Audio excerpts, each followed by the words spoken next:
All right, we are live. I hope everyone is doing well. Just got back in from taking some of those carny queens and putting them in splits and requeening a couple hives that just had some poor queens that just not laying really great. A lot of different weather going around the country. Our thoughts and prayers are with those that are in drought conditions. It's all over the place out west and up north. So I hope things get better for you all. And it's been an interesting year so far. I hope that you all are doing well. All right. I don't see this status bar over here again. What just happened?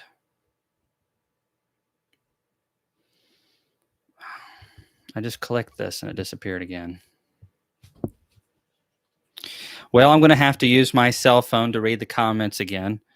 I apologize. Good to see you, Beekeeping Like a Girl. Hope you guys have pulled a good bit of honey off today. Hey, Brian and Ted and Be Original Tennessee Tim. All right.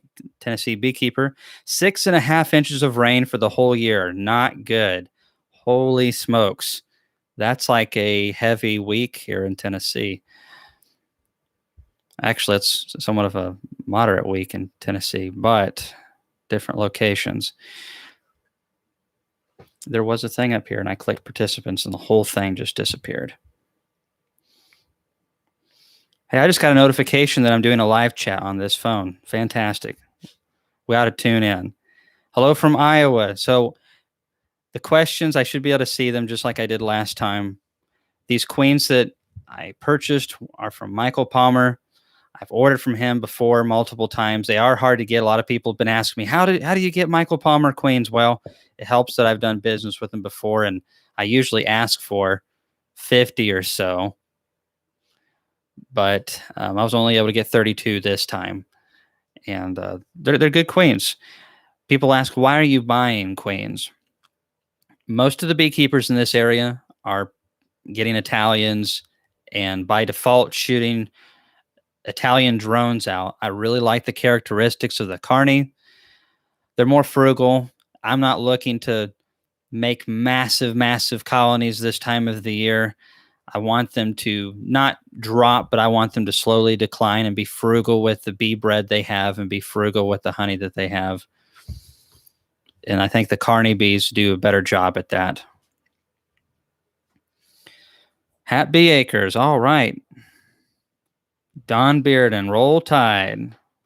New Genetics. Well, exactly. And I feel like Michael Palmer is one of those people that does a very good job. And I've been pleased with what I've gotten in the past. And so whenever you can find something good, it's hard not to get some more, even if you don't need them. I didn't really need quite all of these, but I will find a place for them. I promise you. I'm already finding some hives that need split. Sevierville, all right. And Beekeeping Like a Girl, Natalie's like, we have had 10 inches of rain since June 1st. Whew. Doing our own queen rearing. Thanks for the info on all your videos. Got 10 out of 12. Fantastic. It's just like anything else in life, whether it's growing a garden, learning a new hobby, beekeeping. It takes a little bit of practice, and each time you do it, you're going to get better. I tell you, raising your own queens is really the ticket. Hey, Steve Chubb, we're doing great. Busy. Becky Sullivan, I wanted to sell more queens this year. We did sell some, not near as many as I wanted to. The honey flow kept us really busy. I spent days setting up this extraction line. I'll have a video on that shortly. Hey, I just got a notification. Michael Palmer commented on my post on Facebook. I hope it's good. He might not appreciate all the attention that he's getting. Michael is a really great guy, wonderfully knowledgeable beekeeper, but with that fame comes a lot of demand, and he can't keep up with it all. He has a very short season in northern Vermont too. It's crazy. It just seemed like they thawed out, and it won't be long, and they'll be gearing down. Brian Reese, thank you so much for supporting us yet again, and I hope you're doing good there in New England. And look forward to seeing you in the future, man. Hope you and your wife are doing good, and so are those fish. Fish might be the wrong way to put it. They're koi. There you go. It's not just fish. Jeff Harden, how is the test yard going? It is going really good. And I just started doing some mite checks on some colonies recently, and we will be showing you that.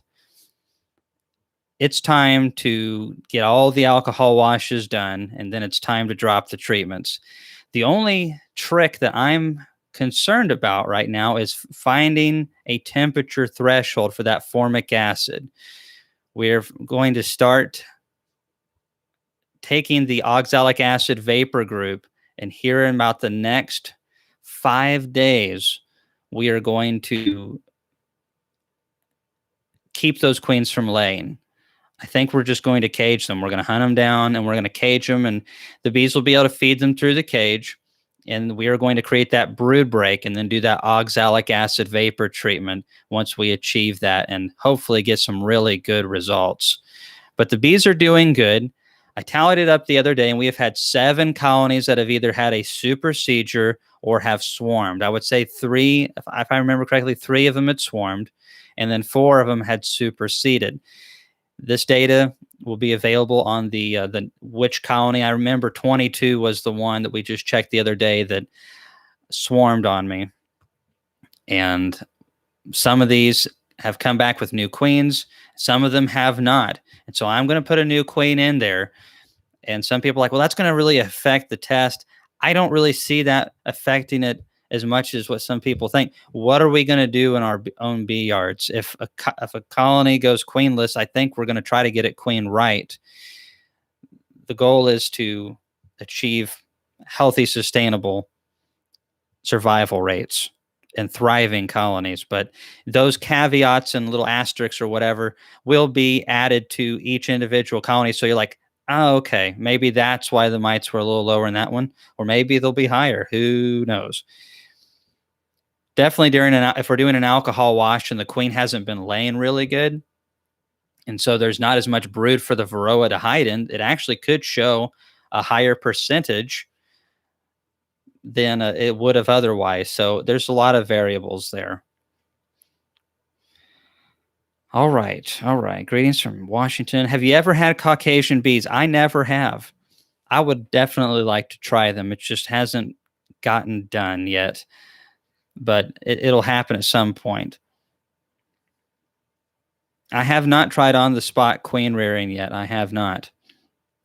How long after the oxalic acid treatment can you put the honey super back on? I cannot remember what the regulation is for that, Justin Mitchell. I cannot remember off the top of my head what they technically want you to do. According to research, within a few days, there's no more elevated levels of oxalic acid other than the same levels of what's naturally occurring. So in my mind, within a few days, especially within a week, you should be able to do that. But maybe do the treatment, throw it on a couple of days later. Might want to check on that, though. Jeff, you're very welcome, and thank you very much for coming on tonight. Right, Happy Acres. Michael's used to the attention, and rightfully so. Well, he is kind of used to it, and it is definitely deserved. It's just, it's so hard to get to all the messages and questions, and I'm sure if Michael gets more than I do, and it's quite a significant amount. Let's see. Are your bees irritated in this hot summer weather, these hot summer days? Absolutely. I don't know if they're the same level that yours are at, but they're definitely at a higher level than they were a month or so ago. During the honey flow, so much better. The bees are busy. They're full of nectar. They have purpose. You have more guard bees. You have big populations. Also, in a lot of colonies that we're seeing, I say a lot, I don't know, maybe 1 out of 15, 1 out of 18 colonies we're seeing queenlessness, or in a colony that's in the stage of trying to supersede their queen. It's very common this time of the year. The queens have been laying so hard since early February, and they are just superseding. And let me tell you, when a colony is in the middle of a supersedure, sometimes they get darn hot. really mean. And I think it's just a multiple different things this time of the year, but the summer heat is stressful on me. And I think one of the factors that we don't talk about a lot is I'm sweating through my bee suits this time of the year. It is hot. And if I can smell sweat, the bees can smell a whole lot better than we can. So they probably don't appreciate it very much. I try to put on some scent-free deodorant, but it only goes so far. Brian Reese, so are you going to cage the queen and do your treatments? How long are you going to cage her for before releasing her? So we don't have to do the whole, like, 21 days, because obviously there's a period where things are still exposed, eggs and larvae and all of that kind of thing.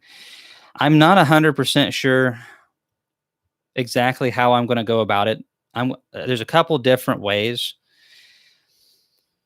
but probably I'll just cage her, and I'm very well may just go 21 days, because it keeps it really uniform, and I might just need to do that. Yeah, that'd have to be 21 days, unless the only way I could get around the 21 days if I did a treatment right then. It would take 2 treatments. That gets everything during the whole egg and larvae stage.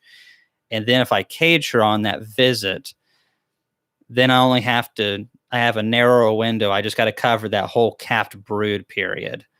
So probably I'll just do the 21 days of caging. That'll be an interesting test in of itself to see how well the queens come out of being in a cage so long and not laying.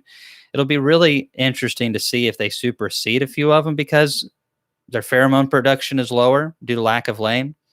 But probably 21 days is how we're going to do it. There's a couple other methods out there where you can section them to one frame and just let them lay on that so they don't lose the pheromone production. But then you've got to come back in and pull that frame once they cap it. And so then you have mites in that comb, and you got to freeze it or something like that. We'll probably just keep it simple and just cage them for 21 days and see how that works. I think that's what we'll do. Let's see here.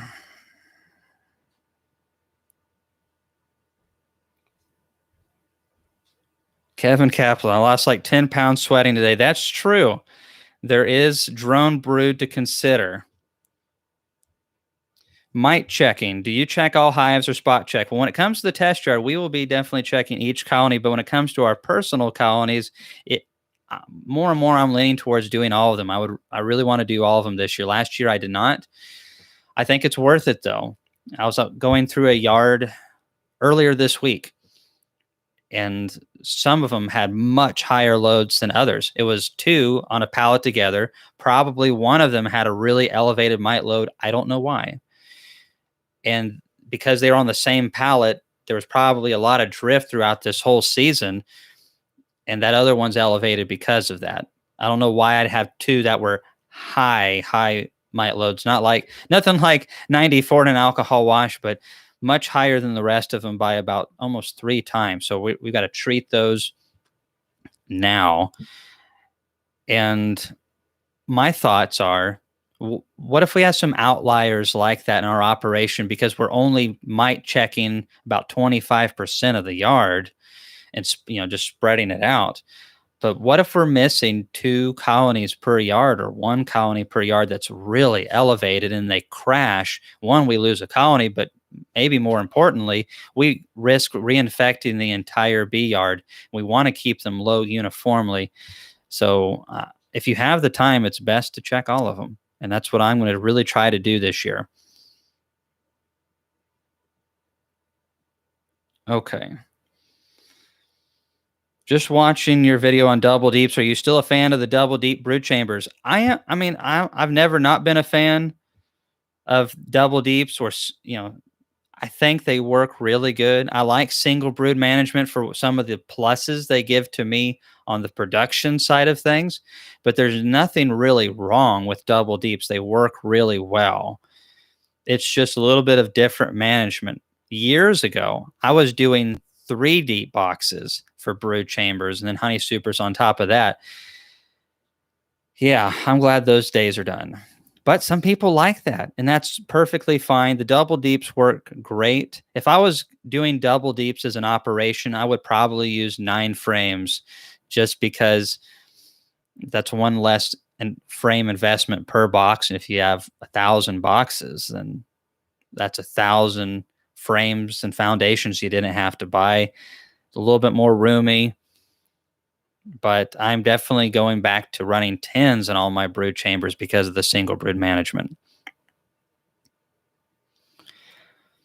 I'm noticing dragonflies in the bee yard. What effect does this have on queen rearing? Well, it depends on the type of dragonfly. Some of them do not eat bees, and some of them do. And there's also robber flies, and they're the ones I see more often than not that are eating my bees. I smashed one the other day, and some people are like, "Yeah, they've got to eat too," and they've got to be around. But one of the things that I've definitely noticed over the years is as my bee populations have done better, and as I've kept them in locations, many other things have done better. Not only the flowering plants and the hickory trees and the acorns are getting pollinated much better, but also robber flies are way more profuse. The scarlet tanagers and bee eating type of creatures all seem to be doing much better. And there's these little lizards. Laurel could correct me on what they are. Skinks. I mean, they're all over our bee yards this time of the year, and they're just picking away at them all the time. So they can really affect your numbers, though. The dragonflies can, and the robber flies, if they're high, especially if you're raising a lot of queens. Let's see. Hey, Joe Wilson, I'm growing carnies on sourwood currently. Thanks.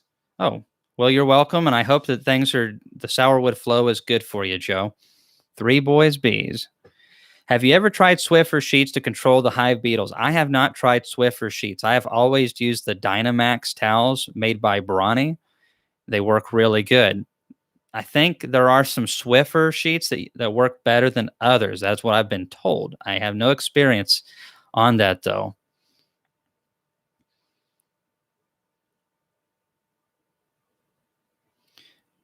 I think... Lost. Okay, I'm way behind on questions. I apologize. New beekeeper, husband got stung on the finger today, said it's throbbing worse than any other sting that he's gotten so far this year. Wanted me to ask if you have any good remedy for bee stings. I really don't have anything that's just super legendary or anything like that. I usually put honey on my stings. I'm not sure how much it helps. I usually put honey on it if I'm still working in the bee yard, and then I'll smoke it down. And I feel like the smoke sticks to the honey, and I think the honey does help a little bit. Some people will chew up a little bit of plantain and make sort of like a poultice or whatever. There's a couple other odds and ends out there. There's a couple products I would like to try that's supposed to be able to supposedly suck the venom out and make it not as bad. But a lot of it's location. And let me tell you, I get stung on the hand quite a bit.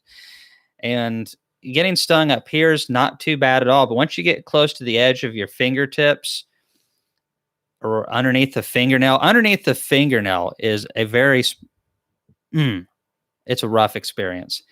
Around those fingernails, really bad. So I think a lot of it's location. Sometimes it's how deep the bee gets you too. If it's at an angle, or if it's just right on a nerve. There's a lot of variables with bee stings. I don't know, but avoid them. Tell them, try to dodge a little bit faster.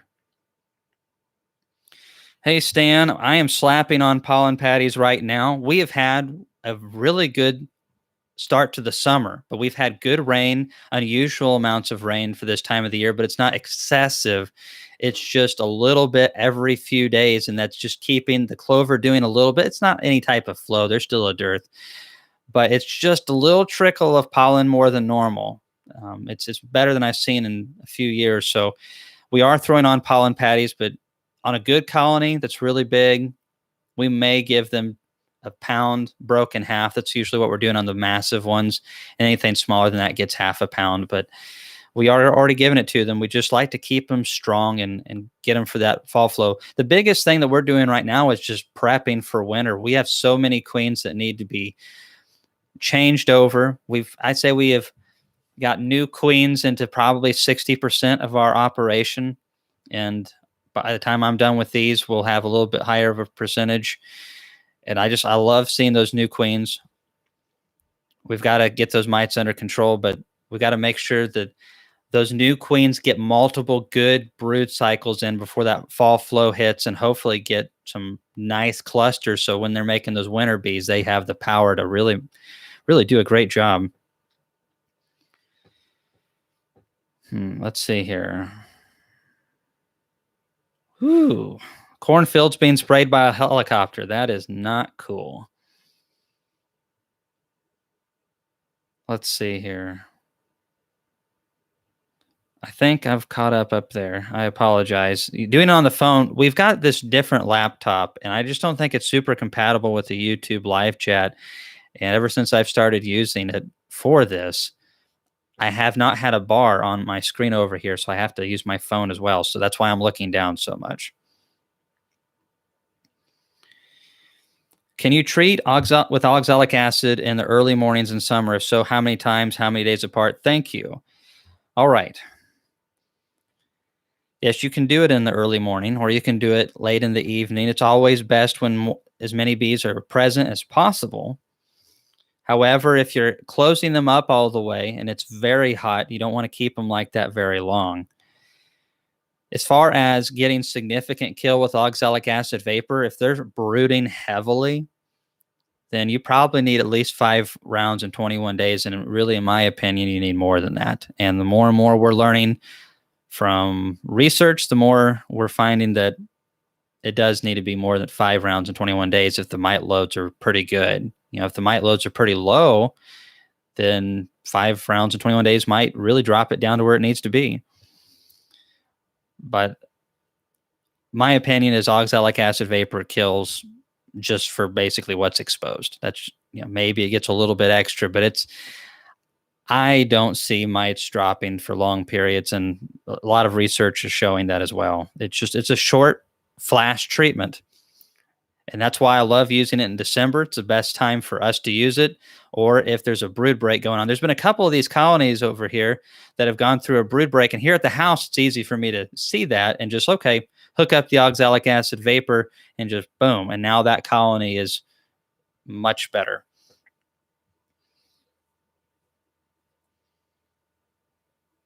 Bearded Bee Works. Are we getting close to the conference sign up? We are.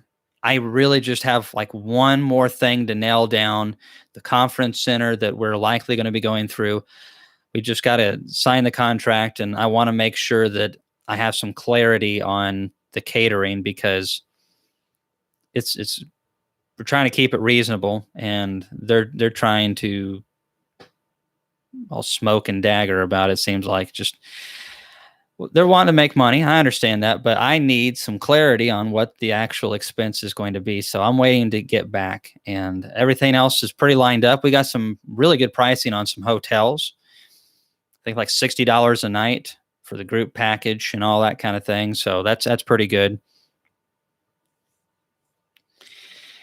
I found a 10-pack of unopened Apivar strips in my storage closet. Garbage are still good. If they are old and past the date, probably no good, but the ones that are in date might not be any good. I just bought some, and I'm going to be sticking them in a yard and using no other treatments, and I'm going to see how good they do again this year. They didn't do good for me last year. What Varroa treatment method are you using on your Apma hives? I'm going to be using multiple things. We're going to be actually breaking all the test groups are split up. So it's not going to be just like, this is all wooden, this is all Apma for this type of treatment.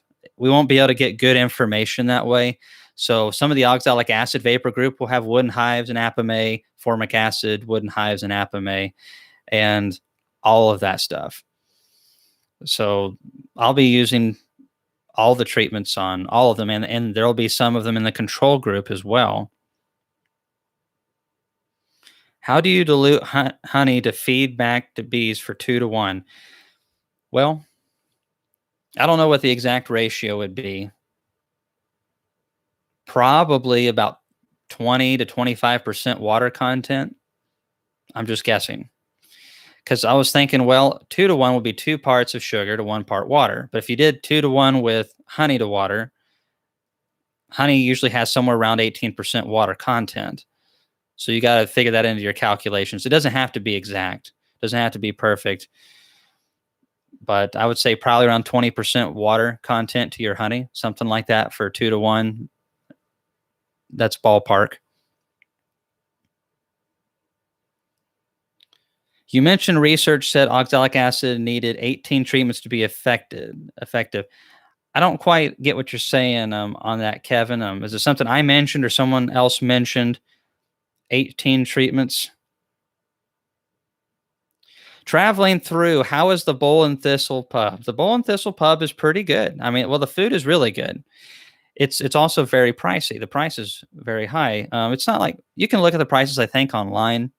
I think your average food's going to cost $18 for the low end stuff, and yeah, $40, $50 if you're wanting some beef Wellington or something like that. So the food is good though, it really is. And make sure you don't blink or you'll miss it for sure.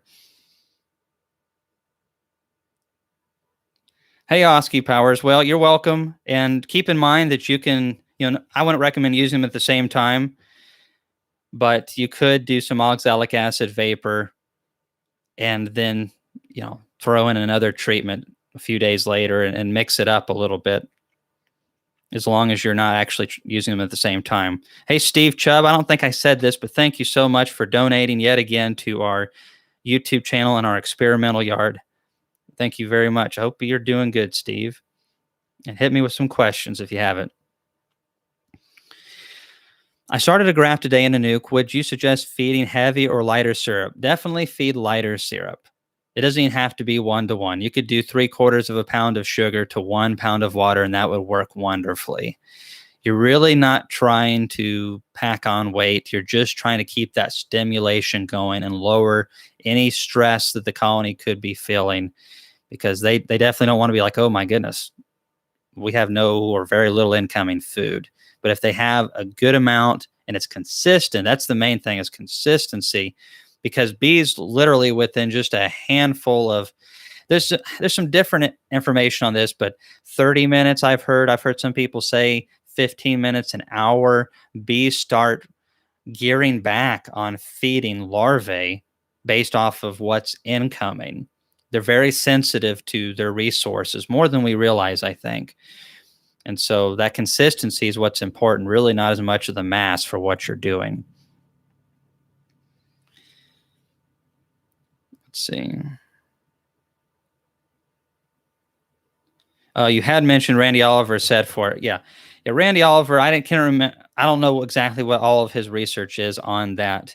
I know he at some point he had posted something different in the past, and I haven't read all of Randy's stuff, but I don't have to. I've tinkered around with it enough myself to realize that 5 rounds in 21 days never gave me the 90% kill I was told it would.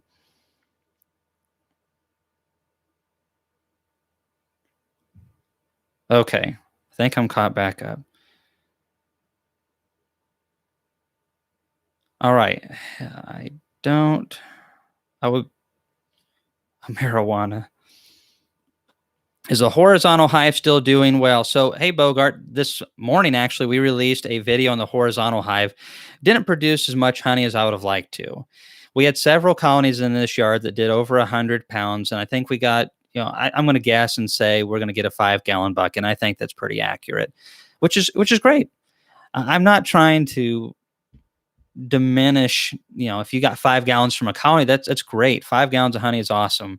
However, when you have other colonies in the yard that produced close to 2 5-gallon buckets, then you're just like, okay, what went wrong or what could have been better on this other one? And it was just because they supersede. The queen was not laying quite good enough during the key parts of the season. So the population was a little bit smaller, and then they superseded right at the wrong time of the year. But a new queen came back, and we have a new queen. I just pulled the honey. We're going to kill the mites. I have high hopes for this colony building up good and going through winter excellently.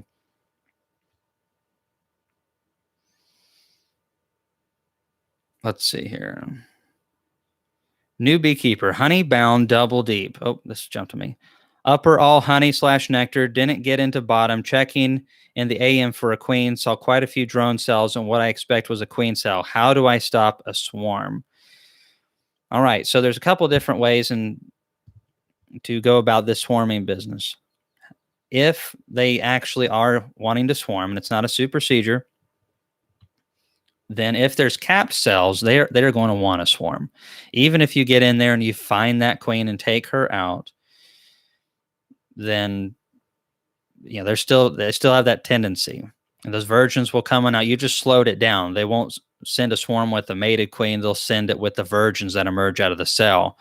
So in order to really stop it, ideally you want to pull that queen. You can make a split, and then you can crush every one of those cells if you're not wanting to grow your business or hobby or whatever, and then come back a handful of days later, about 5-6 days later, if you see any more cells, you have to go through every frame again. This is why we like single brood management, is so we don't have to worry about multiple boxes of hunting for these things, these queen cells or queens, and crush them again. And until that swarming impulse is taken out, then you can reintroduce the queen later, or buy a queen and introduce it. Or you could break it up in multiple pieces, in multiple nukes, and leave some queen cells in each one, but that's going to really take away from your honey crop. You can reintroduce that queen if you take her later, but once they cap the cells, you've got to split the hive down. You've got to do something like that. I've not found a successful method of preventing that otherwise, with any other way. For the last 2 years, I've had a high queen loss. What would cause this? I only have 12 hives. So, Steve, what are you talking about as far as queen loss? Are we talking about queens coming back? Are we talking about just colonies ending up queenless throughout the season? Could you give me a little context on that? I think I know where you're going with this, though. Kamon, when do you remove your queen excluders in Tennessee? You can leave them on till fall if you wanted to. I haven't seen any harm in doing that at all. That's what I did with a lot of them last year, and it's nice to know where that queen is. All the broods very uniform. Treatments are a little bit more uniform, but you can pull them off before then if you're wanting to get them up into a double deep. If you're doing single brood, or if you're already doing double deeps, then I think you might as well just pull them off, unless you have hopes to make fall honey. If you're running double deeps, the only advantage I see to leaving a queen excluder on after the honey flow is if you're just wanting to isolate that queen down below, you have extra resources for them above, which is great. And you just want to know where that queen's at and all that brood. So if you want to make a split or something, you know where it's at.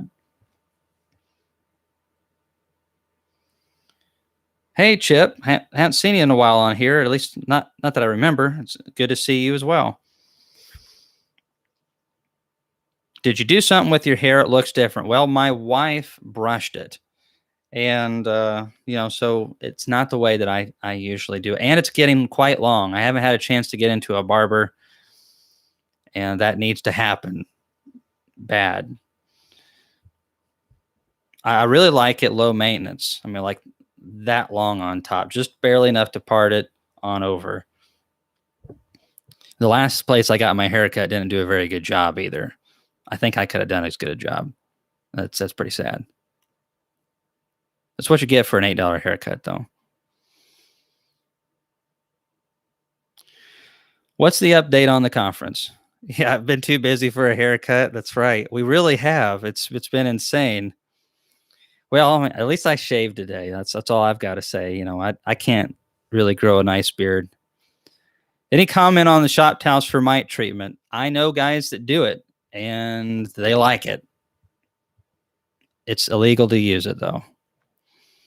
And it's definitely not a cure-all from what they tell me, but it is a tool, just like a queen excluder and a lot of other things, and used correctly, maybe you can find some merits there.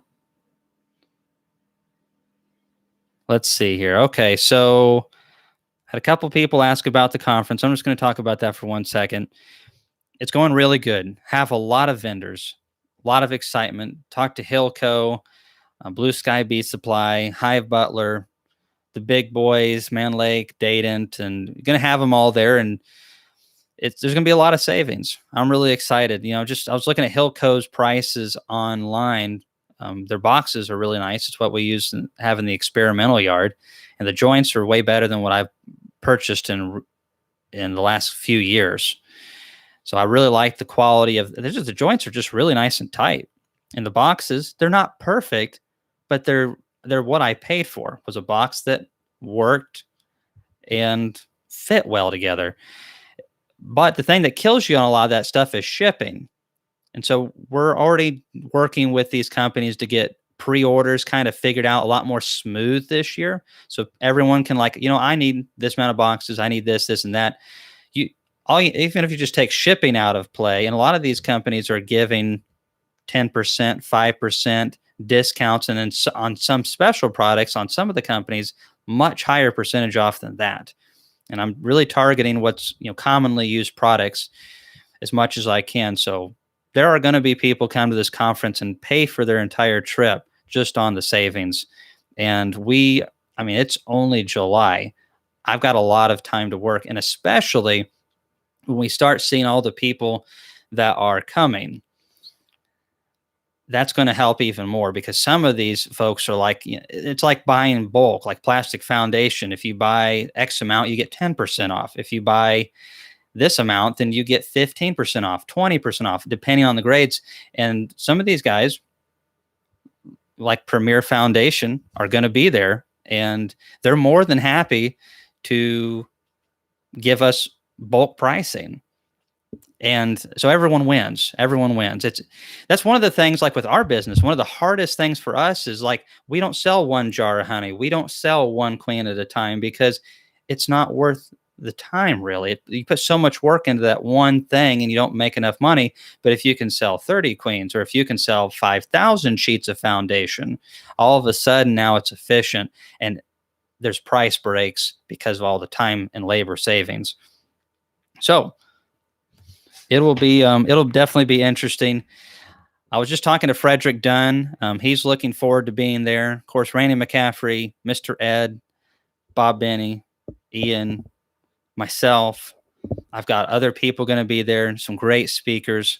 A couple of them you all have never heard about because they're not on YouTube, but I think they are professionals, and I think they're also good communicators.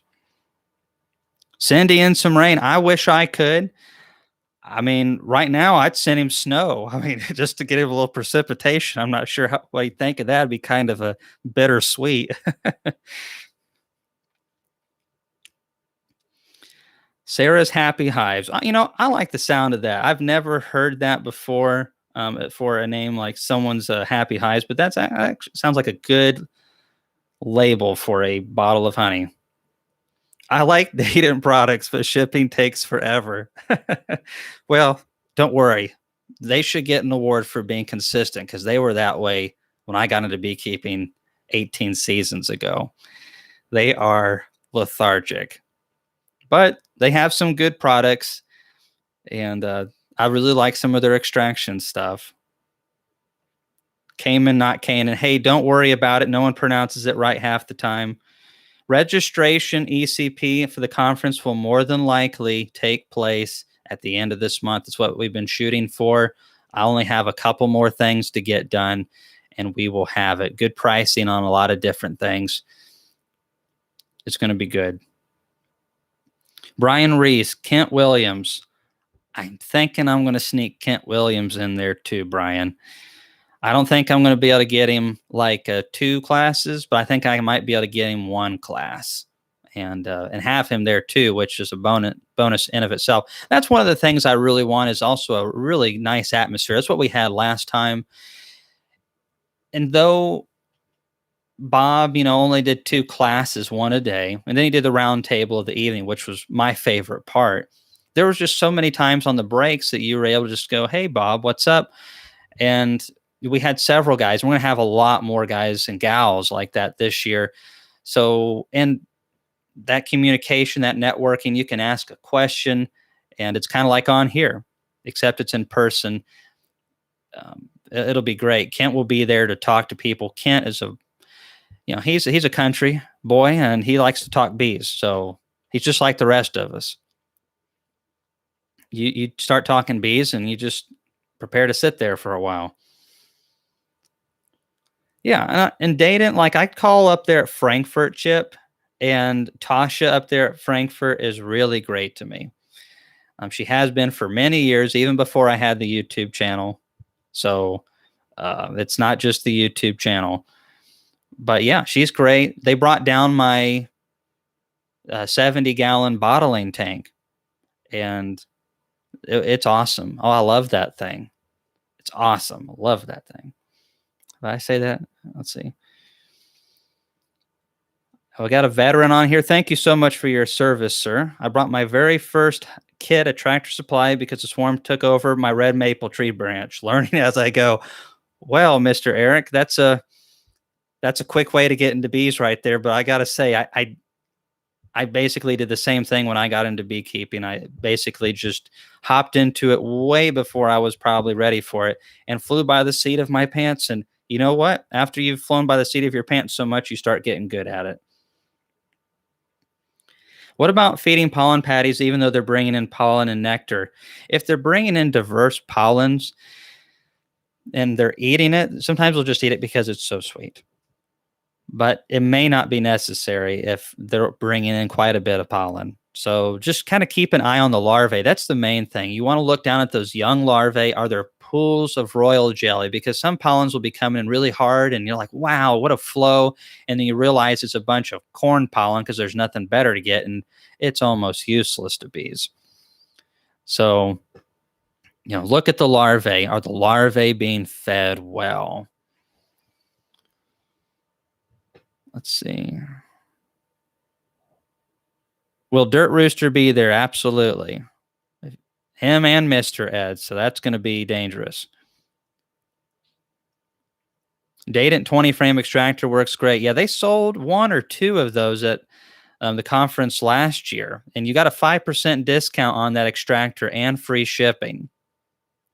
Bam. Those things are $2,000. So, do the math right there. That's $100 off with the 5%. Shipping's about $200, maybe more than that. So that's $300 in saving right there. The conference is not going to cost near that much. Then you get to hang out with Bob and Kent. Natalie says the round table is my favorite part too. Hey, Natalie, you want to be part of one of the round tables this time? I'll let you be the moderator. That would be great. Probably embarrassing for me because you pick on me so much, but I'm used to kind of being made a fool of. Laurel and Kathleen were doubling up on me the other day. Like Laurel said the first part of something that was in trouble, and Kathleen finished it like in time. I'm just like, holy smokes, this is not fair. Kamon, how many pounds of honey can you get off of one good producing long laying hive? Scott, I don't know. I think that what impacts that more than anything is your location, the conditions of the year. I feel very confident that if we would have had a better queen in that long Langstroth this year, we would have had 100-pound crop. No question. Got about 5 gallons of honey off of it this year, but we had several colonies in this yard that did 100 pounds and several other yards that did over 100 pounds. And, for us, getting 120 pounds plus, that is nice. We like to see 100-pound yields on a average year, but this year was a good year. It was definitely borderlining one of the better ones. The only thing that really didn't do well this year was the privet flow. I was talking to Don Bearden about that, the guy that got the American flag for me back here. And the privet flow it only bloomed about a third out. I mean, it just did not bloom very much. So, that's a pretty good part of our flow. But there's got to be cycles of these things. I've been reading a lot about plants more and more because I love it, and I'm a little bit of a nerd when it comes to that kind of thing. And plants every so often just have bumper years where they just produce extra. And some years I think the conditions aren't right. Hey Don, I'm going to try to get Kent Williams at the conference. Can you show us your technique on oxalic acid treatment on an Apma hive without melting it? When I do the experimental yard oxalic acid vapor group coming up soon, I will do that. I will show the oxalic acid being applied with the Apma. Also, one of the guys that's going to be coming to our conference is Laura Bees, the guy that makes these vaporizers in Maryland, and he's going to be there. And so you're going to be able to save on shipping and probably get a discount or something like that too. We'll have to see. I haven't got anything ironed out quite with him yet, but I'm sure that would be great. Also, there's going to be a giveaway coming up on this. It was completely donated by Laura Bees. So it's got literally everything from the respirator. There we go. The oxalic acid grade respirator with the pink filters, the carbon filters in them. It's got this. It's got 5 caps. It's even got oxalic acid in it. It has like everything you need to do it safely, besides like gloves and some safety goggles. But it's got all the rest of that. So I'm going to be giving that away on one of the upcoming experimental yard videos. So watch out for that, because these are nice units. I like the fact that they're made here in the U.S. and they're cheaper than the ProVap by a good margin.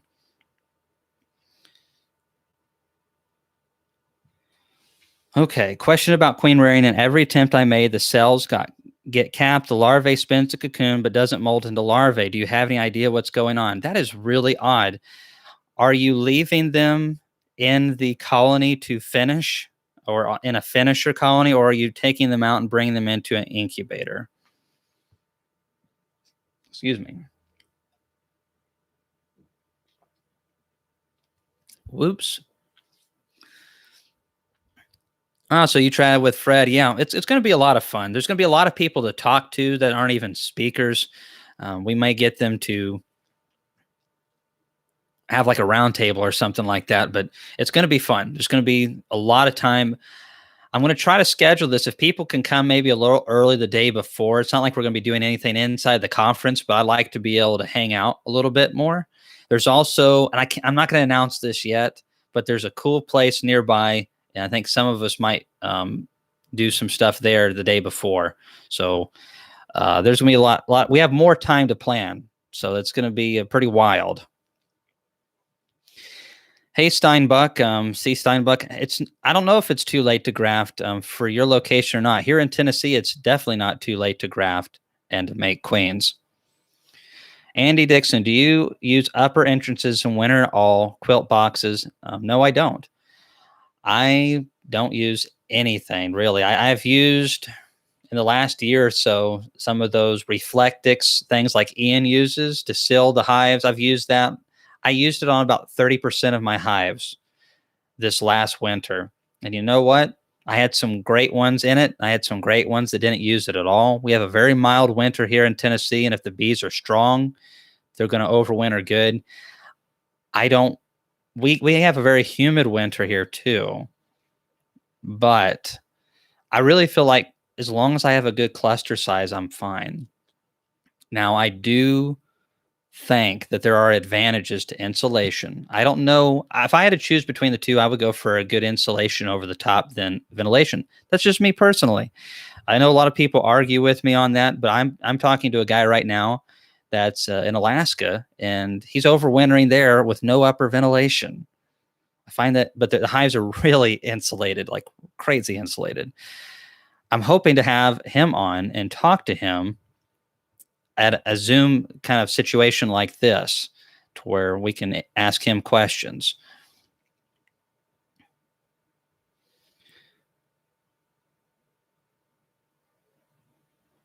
Let's see. Is there a telltale way to tell if your colony is getting robbed? Prevention. The best thing, the only thing we really do to prevent robbing is one, don't spill syrup, and two, keep our colonies strong. I have had 2 colonies sacked due to robbing in the last 10 days. Both of those were mating nukes that did not have a queen come back, and they got weak and they got sacked. They were a little bit on the light side. And that's why I usually make mating nukes in summer heavier than I do in spring, because there's just a lot more pressure. You have to have some reduced entrances, but also that can be stressful, because if it gets too hot, then that's really stressful on those little colonies as well, as they're trying to manage that cluster space. You can use robbing screens. I don't use them myself, but they can be helpful. There's a couple different things that you can do, but the telltale signs of it is fighting at the entrance. Bees, if you pay attention when bees are foraging, especially bringing in nectar, they kind of glide in. It's very uniform. When it's robbing, it's just like all over the place, especially if it's heavy. And there's different grades of it, because if you have 2 hives and you have some robbing, it's probably not as noticeable as me, because when I get a colony robbed in a yard of 50 colonies, it is like a hurricane of bees sometimes on those colonies. Let's see.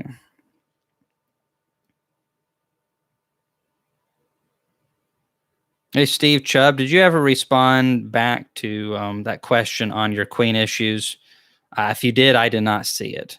I just remember that. Hey, Happy Camper. Yeah, the January conference is still planned to be the 7th and 8th of January. Still planned to release and open registration up towards the end of this month. Good news is we have a lot of vendors signing on, and a lot of cool people like Frederick Dunn. And Frederick's been telling me about a couple companies that he thinks have some really nice products that will be there. There's going to be people, I mean, literally there. If you're wanting stuff that's more on the sideliner to small scale professional level, we're going to have good discounts for you. But even if you're wanting more hobby type stuff, we're going to have you covered on that as well. I do not like some of these bigger conferences that exist really just focus on professionals only. And at one point, I was not a professional beekeeper either. And I still absolutely love the non-professional side of things. There's you will see in my videos, and some people are like, well, you're doing all this stuff for, I don't get paid for a lot of these things. I actually have to put promotion in my YouTube video. I've done that on a couple, just on my experimental yard, but a lot of it, I just want to try it out. I'm still fascinated by all these bee gadgets. I want to see more. And I feel like the more that we get, the more better options over time we're going to get. But Fred's got some really good ideas on stuff that's going to be there. The Hive Butler is going to be there, so you can save money on that as well. Why will this phone not rotate? There we go. There we go. Come on. All right, Steve. Okay. Yeah, Steve, it's up there somewhere. If you don't mind copying and pasting, I will try to see it this next time.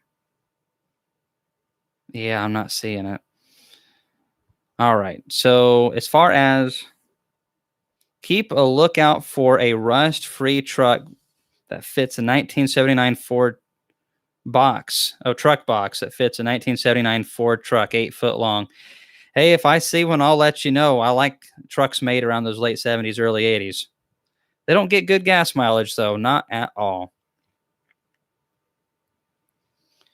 Very excited about the conference. Being a first-year beekeeper, I'm looking for a decapper and extractor. Well, that has been the trick. I've been on the horn with multiple companies trying to ensure that we have extractors and equipment available.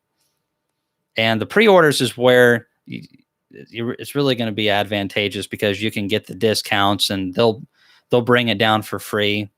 And instead of just bringing like one for display and then first come, first serve, you can just go ahead and have yours brought down. One of the guys is already starting to take orders. But the problem is right now, everyone's so back ordered on things because of, just everything's basically on back order right now. These companies are just having a terrible time keeping up. And it's not for a lack of trying. It's just supply and demand right now is so terrible. But yeah, it will definitely be there. Well, thank you, the Happy Camper. I really appreciate it. Let's see here.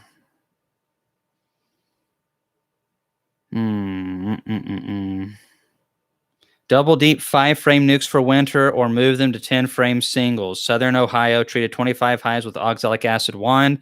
Was just looking at Laura B's wondering about lead time. Thanks, Kamon and Laurel. If I'm not mistaken, his lead time's not too bad right now. He's one of the guys I think that's keeping up pretty good. And I've been impressed when I talked to Rob about his vaporizer back in January. We had one at the conference, and a lot of people were able to look at it. It was the one that I got, and they were able to see it. And the one I did the video on it. It was just, it's a new product, so I wanted to do a review on it and see how good it was.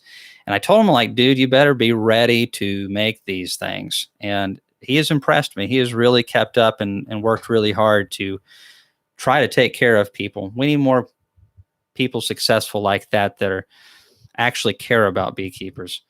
And it's worked really good. But yeah, they're a nice vaporizer.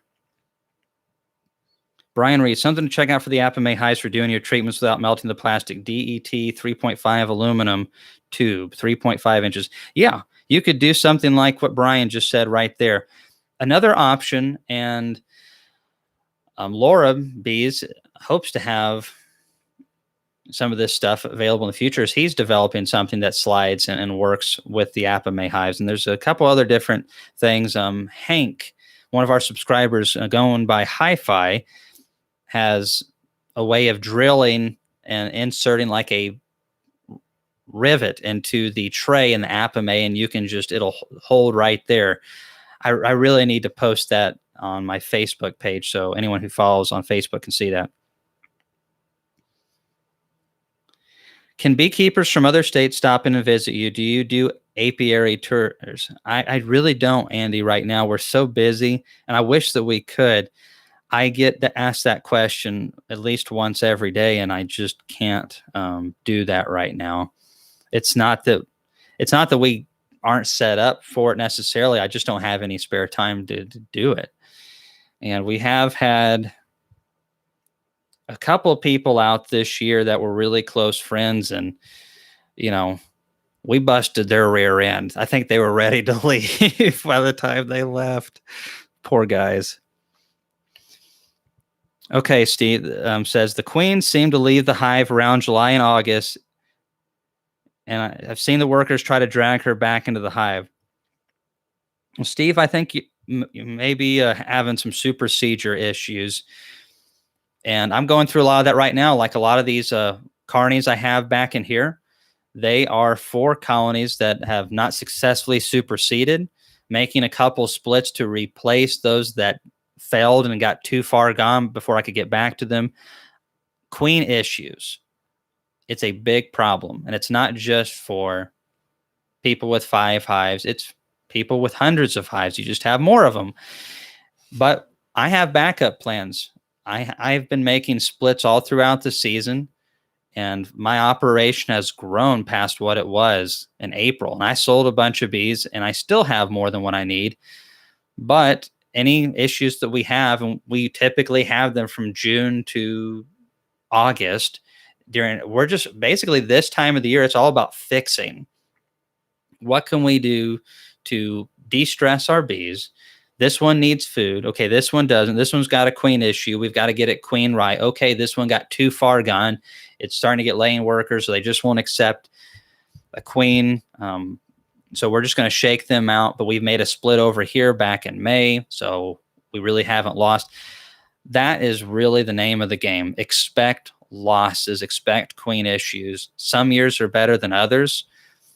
But supersedures, like I just went into one of the colonies, literally, and put one of those Michael Palmer queens in. And it was a colony that produced over 100 pounds of honey. Fantastic colony.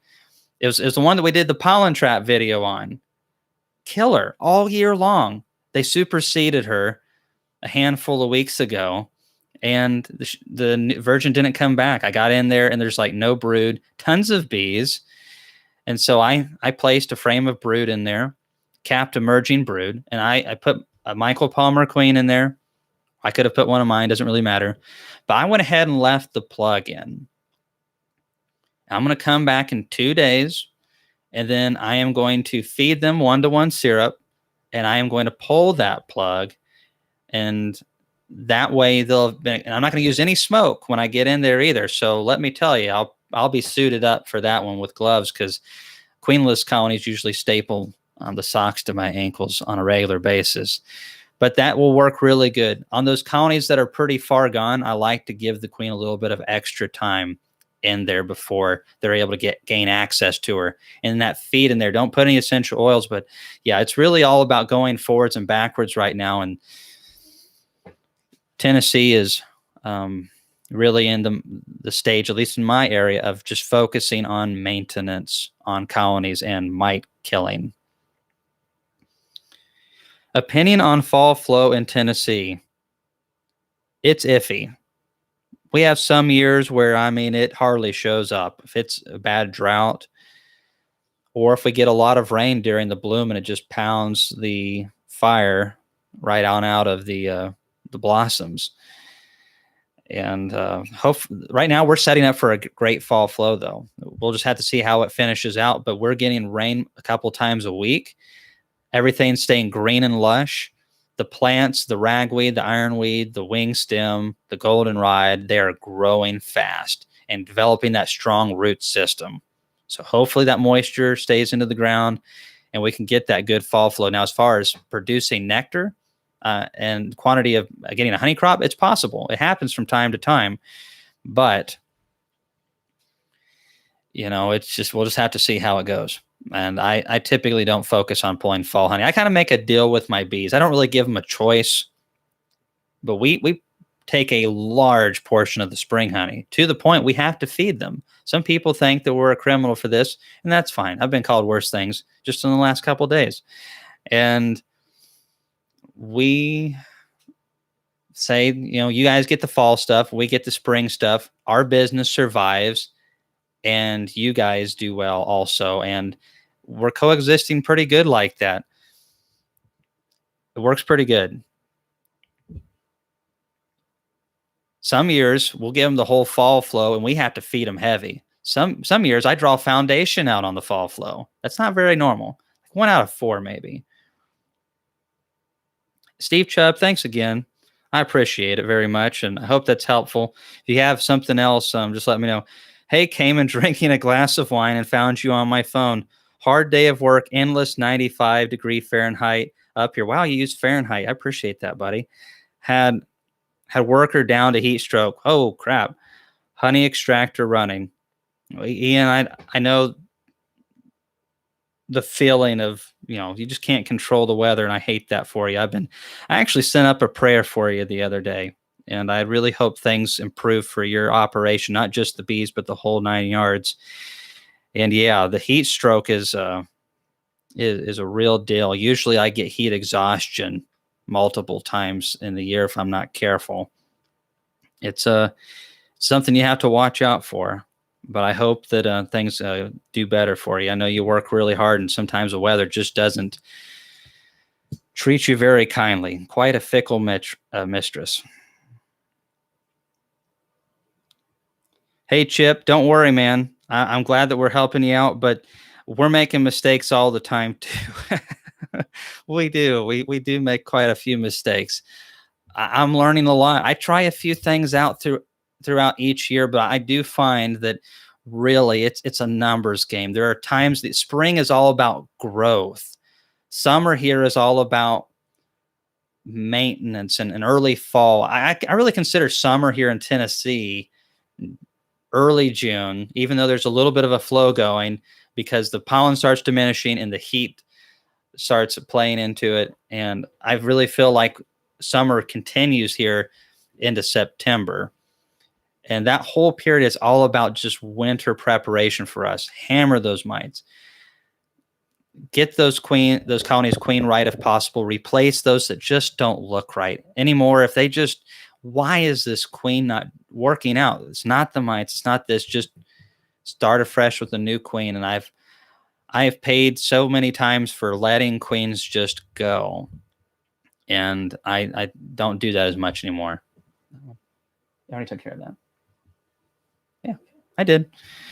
But yeah, it's all about growth in spring, maintaining, and hopefully having a great queen with a good cluster going into winter. Is pollen from nectar or nectar from squash and gourd plants good for bees? They produce a lot of flowers well into late summer. I don't know exactly what all like the percentages of protein and the balance of the amino acids and all that kind of stuff is, but I imagine that it's pretty good.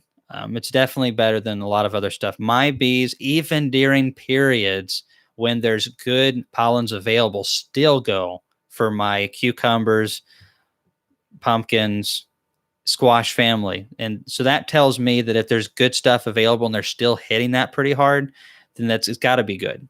It's got to be good. How will we get info on the vendors and discounts prior to the show so we can pre-order? Hey, First On. So how you'll be able to do that is when we send out, we're going to be doing it very different this time. And so we have it automated. So where when you sign up, you should get an email confirmation sent back to you. And when that happens, there's going to be an option in there that you can check to say that I'm okay with receiving emails and promotional material from, we're not going to be giving it away to like Walmart or, weird places like that, but basically to any of the companies that are going to be coming to the event. I will also be verbally mentioning it multiple times. If you are on Facebook, I understand if you're not, you can follow me on there. Following's the best way to do it. If you friend me, a lot of times I won't do that. Actually, I don't do that really. But I will be posting it on there. So there will be several. I'll also post it in a different method on YouTube, like a picture form. I can do that. But a lot of people don't say they don't get it on YouTube. YouTube's not really good about that stuff. It's good about videos, and that's about it. But we will definitely make that known and available to you all. And we are doing our best to make sure that this is the place that you want to come because you pay for your conference with deals and not on junk. Nicholas from Australia. We're having an extremely wet winter. Oh, winter. I hope it's going to be a great season heading to almond pollination in a few weeks. Cheers. Love watching your channel. Hey, well, thanks for chiming in and saying hello. I hope you have a wonderful season. That wet winter facilitates some really good pollens and nectar flows for your bees and that they have a good almond pollination. I've forgotten that there was almonds on Australia. I would love to visit there one day. But one thing my grandpa used to say, he's like, so let me get this straight. If they're down under, are we up and over? I still haven't figured that one quite out. I've used that line before, but it's interesting. My wife is amazed that I pay $40 for a bug. It is pretty interesting. So like these right here that I got from Vermont. Pull these, get these open. And you can see these cages. I was looking around and you can get them at Better Bee. I really want to have Better Bee at the conference. They have a lot of really cool stuff that nobody else has. Lice and things. They have their Better Comb. They have a lot of unique products, and I feel like they're actually doing some innovating.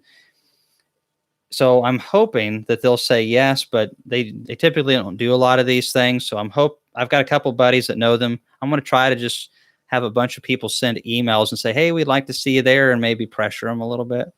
I'd love them to be there. But they sell these cages, and the screens just pop in, and the queen, you can see her right there.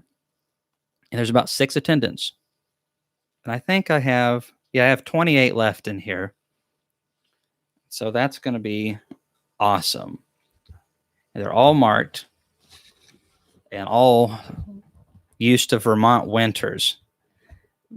People argue a lot about local produced queens, and I think there is something to that, but it's not the end all be all. The main thing is quality, good queens. I don't know if Ian's still on here, but I think one of your breeders isn't it originally from Kona? I mean, you're up in Canada, and you have some genetics that are coming from the Big Island, or did come from the Big Island at one point. Hey, Jason, thanks so much for donating. What did I do wrong? Uh-oh. Cotton transferred a small swarm from an owl box to a 5-frame colony. Caught the queen, placed in a cage, had 2 tiny combs, brought it home, opened the entrance, and they all left. Interesting. It had 2 tiny combs in it, but you caught the queen. Is it possible, Jason, that they could have gotten too hot at some point in the box that they were put in? You said there was 2 tiny combs. So it sounds like it was a really tiny swarm. And let me tell you, I've caught a couple tiny swarms just in the last month, and most of them don't pan out. They just, I don't know how big this one was. Maybe you can let me know. But definitely have had a lot of issues with small swarms. They just shoot them out, and they're not really worth much. They'll be like a frame of bees, frame and a half. They'll have a virgin queen, and they're not that great. I had a swarm not too long ago that had no queen in it, and it was about a fist size worth of bees. And about every day I'd come out here to the yard, and they'd be up just doing their swarming thing, and they'd eventually settle down on something. And then they do it again the next day. And they did that for weeks until the bees either went distributed to other colonies or perished. But the only thing I could figure to do with something like that is to catch them and maybe try a paper combine or something like that. But, I really don't have the time for that. I've had a couple small swarms just this week, and that's the ones that I've seen.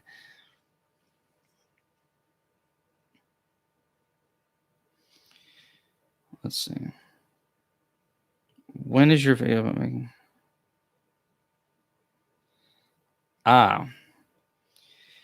Yeah, Camden, that video, we're working on that one. I have had a lot going on this last couple weeks as we're trying to make sure this conference gets done.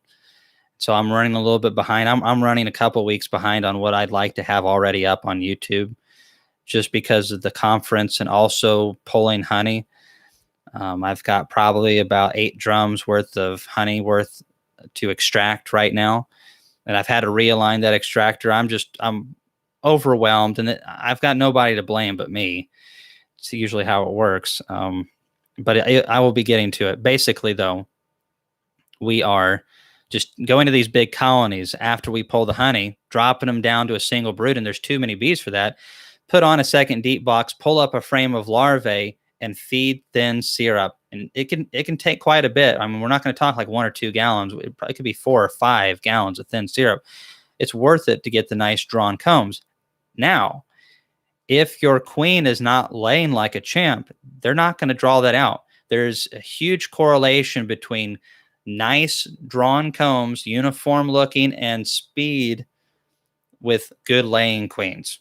If you have a poor queen or a queenless situation, expect bad looking stuff to appear when it comes to comb drawing. So definitely keep that in mind. So if you do this, like if I do it in my whole yard, and I did on my last colony, I pulled honey from at 32 colonies, went in there, yanked all the honey off, dropped those boxes on and fed them, came back, and probably about 5 of them were too low on their brood production. The queens just weren't doing a great job. So they're not going to draw those combs out. Doesn't matter if we feed them 10 gallons. They just don't have a good queen. East Bernstein, Kentucky. All right. Hey, Yvonne, if you saw that video where I blew up that hive and I made fun of East Bernstein, Kentucky, please don't take it personally. I had to pick something, and literally I didn't want to pick on my own hometown because I live here and people would probably beat me up. I'm a small guy, and everybody knows everybody around here too. My own mother would probably kick me out. But yeah.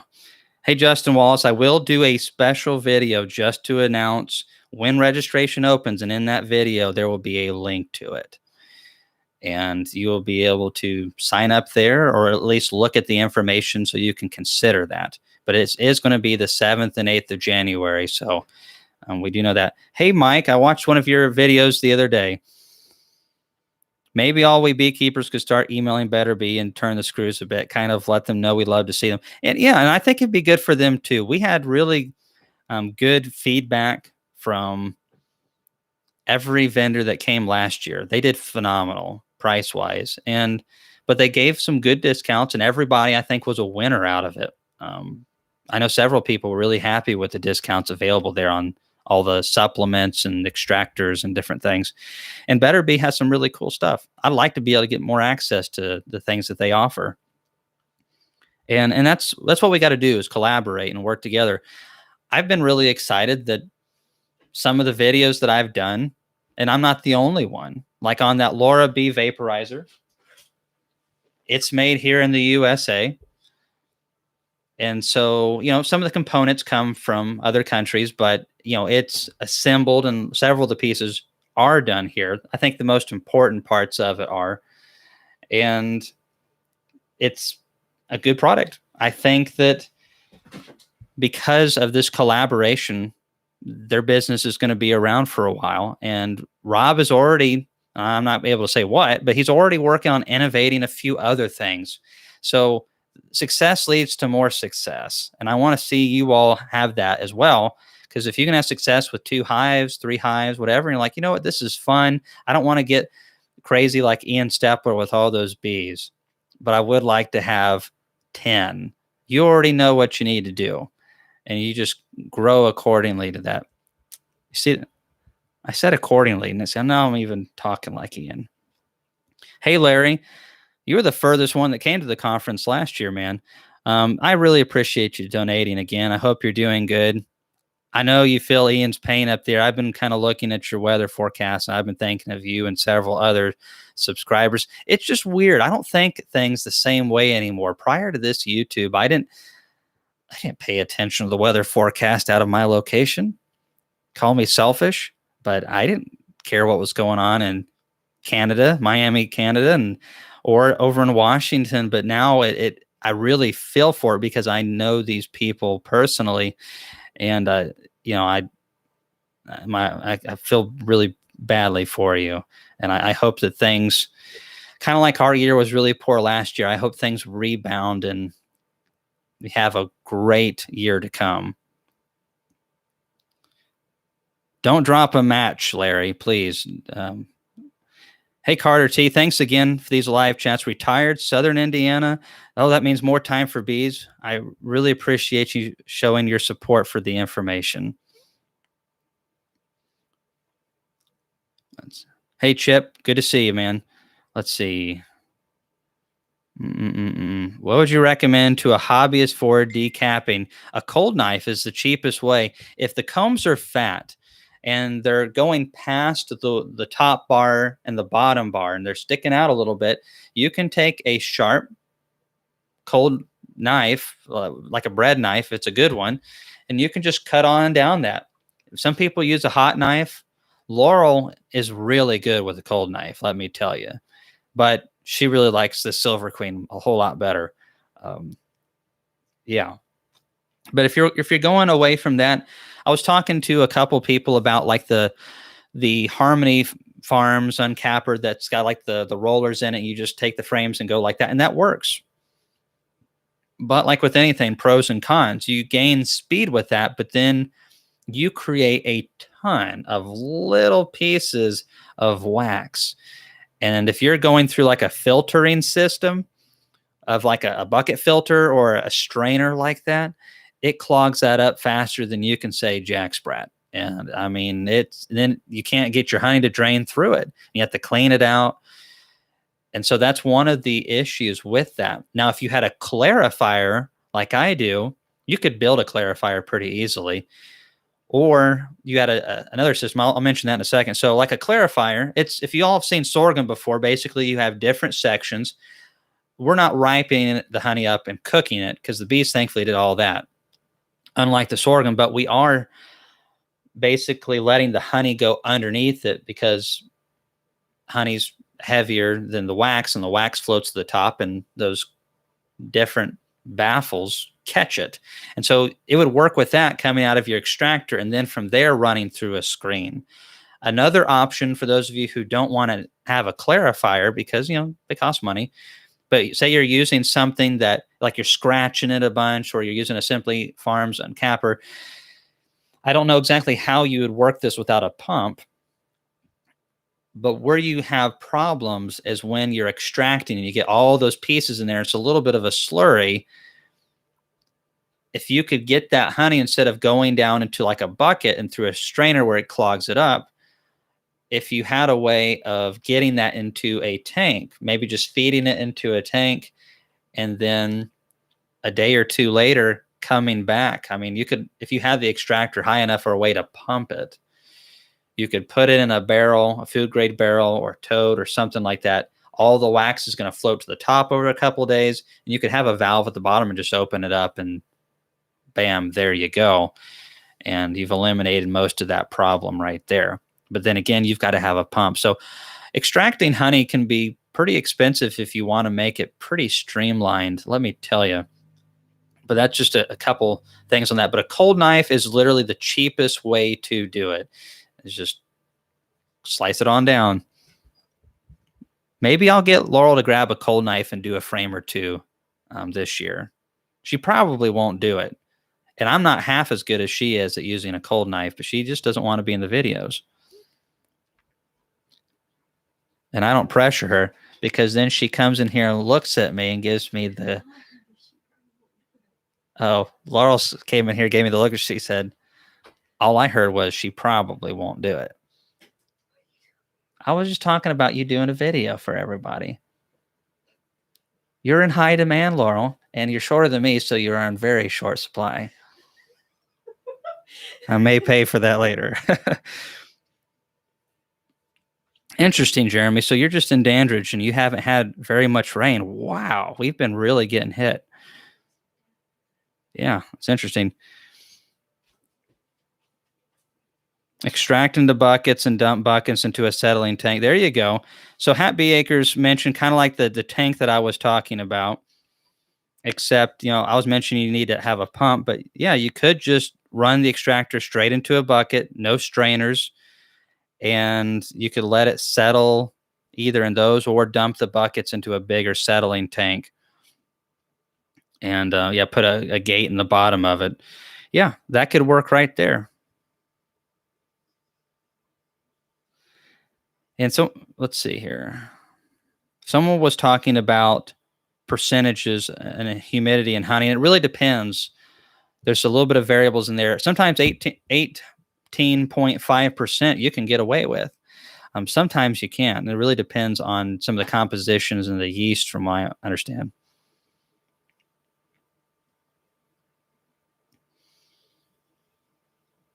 Let's see here. I have one nuke robbing. I closed the hive for a couple of days. They killed the queen. I moved the hive and added a queen, but still didn't work. What should I do? Hey, May, that sounds like a pretty rough situation right there. When your hive's being robbed and you lose a queen like that and they're stressed out, they aren't very good at accepting queens. Honestly, in a situation like that, I would find a really strong hive to combine it to, do the newspaper method and slow combine them through. If possible, feed the colony while you're doing it. If there's not a honey flow, obviously if they're robbing, there isn't, and that'll help them be introduced. And then you can make a split later if you have another queen. But there's nothing that I hate more than having a quality queen, a queen that's proven herself in a mating nuke and laid a gorgeous couple of frames up.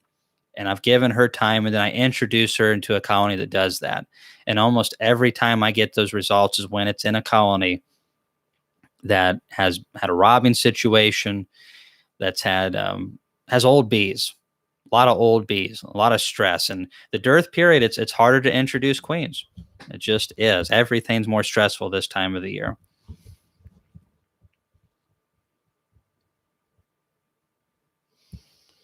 Let's see. Yeah, dehumidifier in a small room works great for bringing the moisture content down in a bucket of honey. It'll work even better and faster if you don't have it extracted yet. So if you're able to use a refractometer while they're in the combs and like, okay, it's a little high, then run a fan and a dehumidifier near the boxes for a little while. Or if you just live in California or one of those places out west, just set it in a room, possibly. I've heard that some of the guys, the commercial guys extracting out in California, if they spill honey on the ground and don't clean it up, it gets dried out so fast that they step in it, they almost pulls their boots off. I don't know how true that is, but honey is pretty sticky when it gets very dry. So let's see here. I want to come to your conference next year. What are the dates and how do I get a ticket, Yvonne? All right. So Yvonne, yeah, it's January 7th and 8th. I don't have registration open yet. I will have a special video for that on YouTube. And we're going to have a lot more information available. There's going to be, I think we have 4 different hotels that we have group discounts with. And we have everything ranging. We don't have any roach motels or anything like that, but we have, ones that are like 59, 90 something. So, pretty good pricing. And then we have some that are, pushing upwards of 100, but they have extras. And, but you can choose within that range. Typically I go for I just need a place to lay my head and not have a bunch of mice running across the floor. Right. So we have options there. We'll have all that available and you'll be able to see that. And, it should be coming pretty soon. Is it better to use a 3-frame mating nuke and then transfer to a 5-frame or start with a 5-frame? It's okay. If it's a good 3 frames of bees, it depends on the situation. If they can guard the entrance of that 5-frame nuke and you're just going to transfer them anyways, just go ahead and use the 5-frame nuke if you have it available. But if you're wanting to make like a 1.5-frame split, really small mating nuke, and then you're wanting to grow that up, then it's probably best to keep them in a smaller area if you're in a dearth period. So, but yeah, I mean, if you're putting 2 to 3 frames of actual bee coverage in there, I would just go ahead and use it as a 5-frame nuke. I do that all the time. And hopefully if there's a good queen, she's going to grow into that and fill that up. And then likely what typically happens is we don't really overwinter 5-frame nukes. It's not that we can't. I would just rather overwinter them as singles and stronger colonies if possible. And a lot of times I'll find a couple colonies in late August or September and the queens are or whatever. And we'll go in there and we'll have to eliminate the queen. And then we will take one of these fine ones with her bees and plug it in there. And now we have an excellent colony. Between both of them, they're both made stronger. And it works good. Let's see here.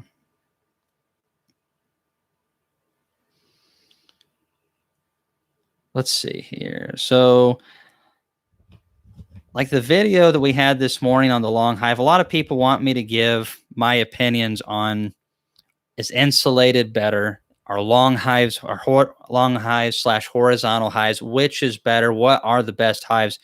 I don't believe in that actual term. I believe that there are healthy bees and there are certain conditions that are more demanding where hives that are more specialized for insulative protection of the bees, like this long hive is 2-inch material. So that's going to help our bees out a little bit. But I've had these Apmas now for a little while. I've had some prior to that. I've had some polystyrene hives. I do think there's advantages. I really think there are some advantages with insulation. I'm looking at them now in summer, and they're not bearding as much. I don't think they're having to work quite as hard as the wooden hives. I know they're not having to work quite as hard. That's got to add up. We don't have hard winters, so I've definitely overwintered some fantastic colonies without any insulation at all. So it's not necessarily needed. It makes me wonder, though, and I guess it just really depends on what you want and also your location.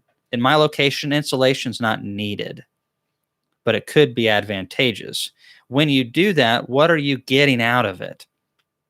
You're probably getting a little bit more bees earlier in the season, but that could encourage a longer desire of swarming, especially if you're not really good at coming and splitting and yanking some bees out of there. So if you're not wanting to really make a lot of splits and bees, then maybe that's not super helpful to you. I don't know. I like all of it. I have loved using this horizontal hive. It's been a lot of fun. There's a couple of things I wish that I could do that it can't do. I love the fact that I don't ever have to pick up any boxes with it. That's definitely nice. So there's advantages and disadvantages to everything, and that's cool. And the guy that made those is planning to be at the conference. So I'm hoping to have guys and other guys that are doing things like that, that have different types of hive. Apma is going to be there. Save money on that stuff. No shipping. The horizontal hives are going to be there. Lots of different things. We want diversity. So if you guys can think of anything that's cool that you would like to see there, maybe on discount or just to be able to see something that's different, please let me know, because there's been a couple really good ideas that people have shared with me. All right. I think you recall you trying the Guardian Hive entrance beetle guard. Does it prevent them from keeping the bottom board clean? Can they still drag out dead bees? Hey, Angela, I actually have not tried out the Guardian Hive entrance, that little red device. I haven't tried it at all, and something I kind of had on my list of things to possibly try. Didn't get around to it. I've heard various things about it. Some people love them and some people don't. I'm looking at my colonies right now, and they are just beards all over the front of the colonies. And I can't imagine reducing the entrance anymore. Maybe it does help a little bit. I'm more focused on just keeping my colony strong and healthy. But I don't really have a lot to say on that. Maybe somebody else has done some follow-up videos on that product. I hope so. Hello, Kamon. As always, appreciate your knowledge. Out of North New Mexico, having an awesome year finally. Excellent to hear, Zach. What do you recommend is the easiest way to mark queens? I'm scared to squish them. Hey, it's one of those things where practice makes perfect. The problem is if you mess up, it's a big oops. Definitely start on drones. Even if you don't feel comfortable this year, I always do it barehanded. If I do it with gloves, bad things are going to happen. You just can't feel the same way. Some people grab them by both wings and just hold the wings and then dot them. I like to grab them by the thorax, and I have more muscle control with my right hand. And so I will hold the queen with my right hand, and then I will dot it with my left hand, even though I'm right-handed in how I write. And that works out really good for me. There are also some kits out there that you can buy. I think Better Bee's got a nice one. There's a couple of different classic ones and some newer ones that you can basically catch the queen and carefully get her in like a plunger that just pushes her up against the screen, and you can mark her through that. Just don't be in a rush. Try to keep your breathing even and practice on drones. A lot of people don't do this, but it really, practice definitely is the most important thing. With grafting, any of these things, practice is really what you need. And drones, you can mark a bunch of drones. I've had some fun with that before, where we'll we'll have like a state hive inspection. I'll be there helping out a little bit. And I brought a marker with me, and I was marking some drones, and nobody else really knew about it besides me and a couple of my buddies. And so they were looking for a marked queen with a green dot, and I threw about 7 drones in there with green dots, and that's not very nice, but I did it anyways. And they found the queen like 6 times, or so they thought. Selling nukes in 2022, absolutely. We are going to have nukes. We had some really nice nukes that went out this year. I was really proud of how they looked. I keep reading that you can't make a living doing beekeeping as a smaller operation. What does it take to be profitable as a beekeeper? Great question. This is something that I wish I could go back in time and change how I did things, but really it does come down to very similar practices to what I'm doing and what Ian's doing. It's just fewer colonies, which in my opinion should make it more fun. It's just literally understanding that in spring it's a time for growth, and you got to take advantage of it. You've got to, if you're wanting 15 hives, that's your number that you have to sustain that little operation, then you've got to have some extras. You've got to have some fallback colonies, even if it's just 3 or 4 or 5, with some good young queens, because there's going to be some problems that happen throughout the summer. Swarms happen, all kinds of different things. And obviously weather is a big factor. It's affecting Ian. It's affecting a lot of guys. Last year, weather just drilled us. So that has to be part of it as well. So on years like that, try to sell more nukes to make up for it. And keeping your costs low. Costs are going to happen.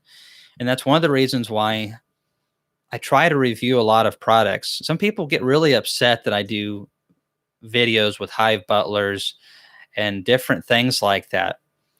But what they don't realize is, to a lot of people like myself, really, I don't find that useful to my business. But some people really do. I don't know if you all saw the comment, but this was really cool to me and kind of reinforced why we do what we do. Is that there's a fella, and I know Howard. He was our one of our first group of subscribers, and the first person that ever donated to this channel.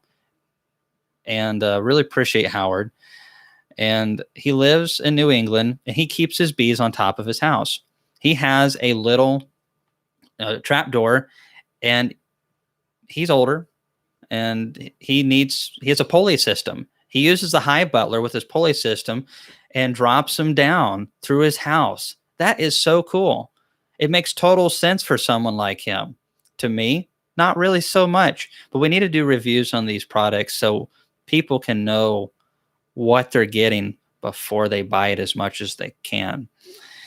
And that's something we haven't had in the past. And why I'm segueing from your question into that is, there's a lot of things that your operation doesn't need. Now, Howard might need it, but you might not need that. So keep the spending down. Try to, sell it. If you can sell it for $10 a pound, do it. It's hard when you're producing drums of honey, but when you're selling smaller quantities, you can do that. Keep your bees alive. Stop buying bees. If you can figure out how to do that, that's the biggest thing. Once I learned to be able to keep my own bees alive and to be able to sustain my numbers, that's when things just all came together. Obviously, we are still critiquing things. We're trying to have less queen issues that affect honey crop losses. And we're trying to critique things, but not buying bees every year, number one. Then keeping them with good laying queens, low mites, and big colonies. When you get to that point, then you got to manage swarms. But in those bad years, you don't get the good honey crop, sell some extra nukes. In the good honey flow years, maybe don't sell as many. But basically, it's almost that simple. It's not simple, but it's not overly complicated. You got to do all of these things. You can make money with bees, but you've got to be able to be a beekeeper. And I remember one of the most inspiring stories that really changed how I thought about how I do things was listening to Michael Palmer talk about him being on that treadmill of buying bees every year. And he started taking control of that by making his own splits and making his own queens. I know it's a lot, especially smaller operations, to raise your own queens, but get a couple buddies if you can together. Figure out a way to get some of your own local queens. It makes a big difference. If you're lucky enough to find a good supplier, hang on to them for dear life. Because there's not a whole lot of people that supply quality queens, and the ones that do are they're insanely hard to get them from because everybody and their brother wants them.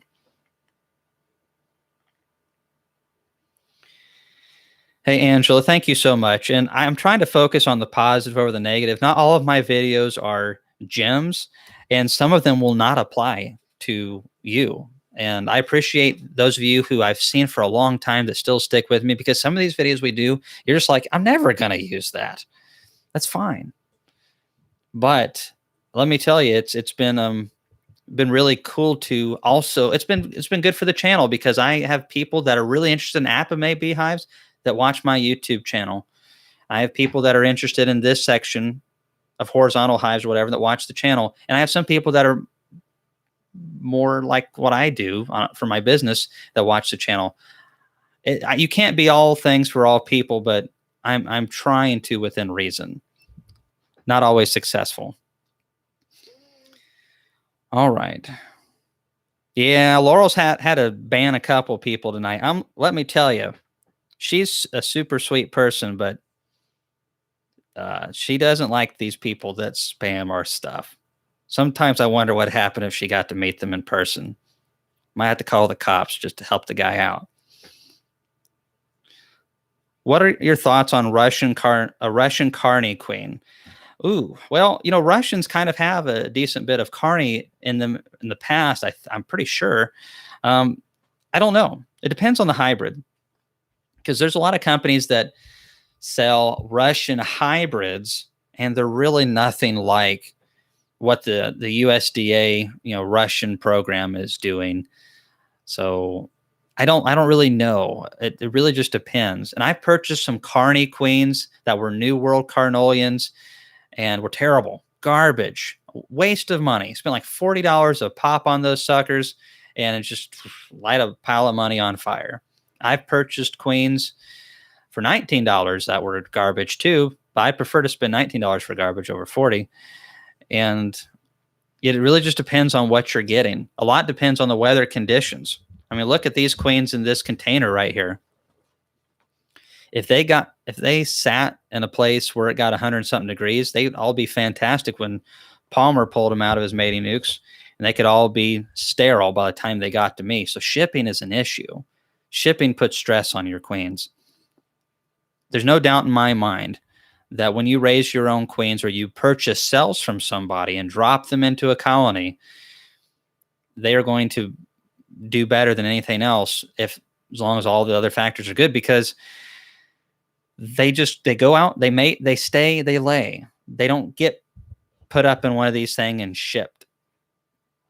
But I don't know anything about Russian Carney hybrids. I've had USDA Russians in the past, but back when I got them, I wasn't very proficient at beekeeping. And so I hesitate to respond on much on that. I would really like to try some Russians in the future.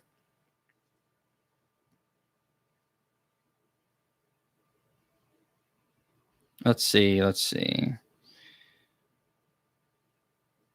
I'm wondering when to put the honey super on. I put it on yesterday because when I was checking the bees, they were half built up, the second super, and a lot were in the top of the queen separator. So the queen excluder. So it sounds like you said you put it on yesterday because when I was checking the bees, they had half built up the second super. So if they have half built it up, I would definitely want another one on. It sounds like they're drawing it out. And you definitely want to stay on top of that. So honestly, I would come back probably in 6 or 7 days if they're drawing out that bottom one even more, and they should be. Pull out a frame that's like halfway drawn out or two and bring that up into that top box of foundation. That will encourage them to start drawing that other one. And then I would, if you're willing to do it, swap the locations. Stick the one that has the comb up on top and stick the one that has most of the foundations and stick it below. Bees do a better job drawing that out if it's close, excuse me, if it's close there to the brood nest. But definitely keep an eye on that as they fill that out.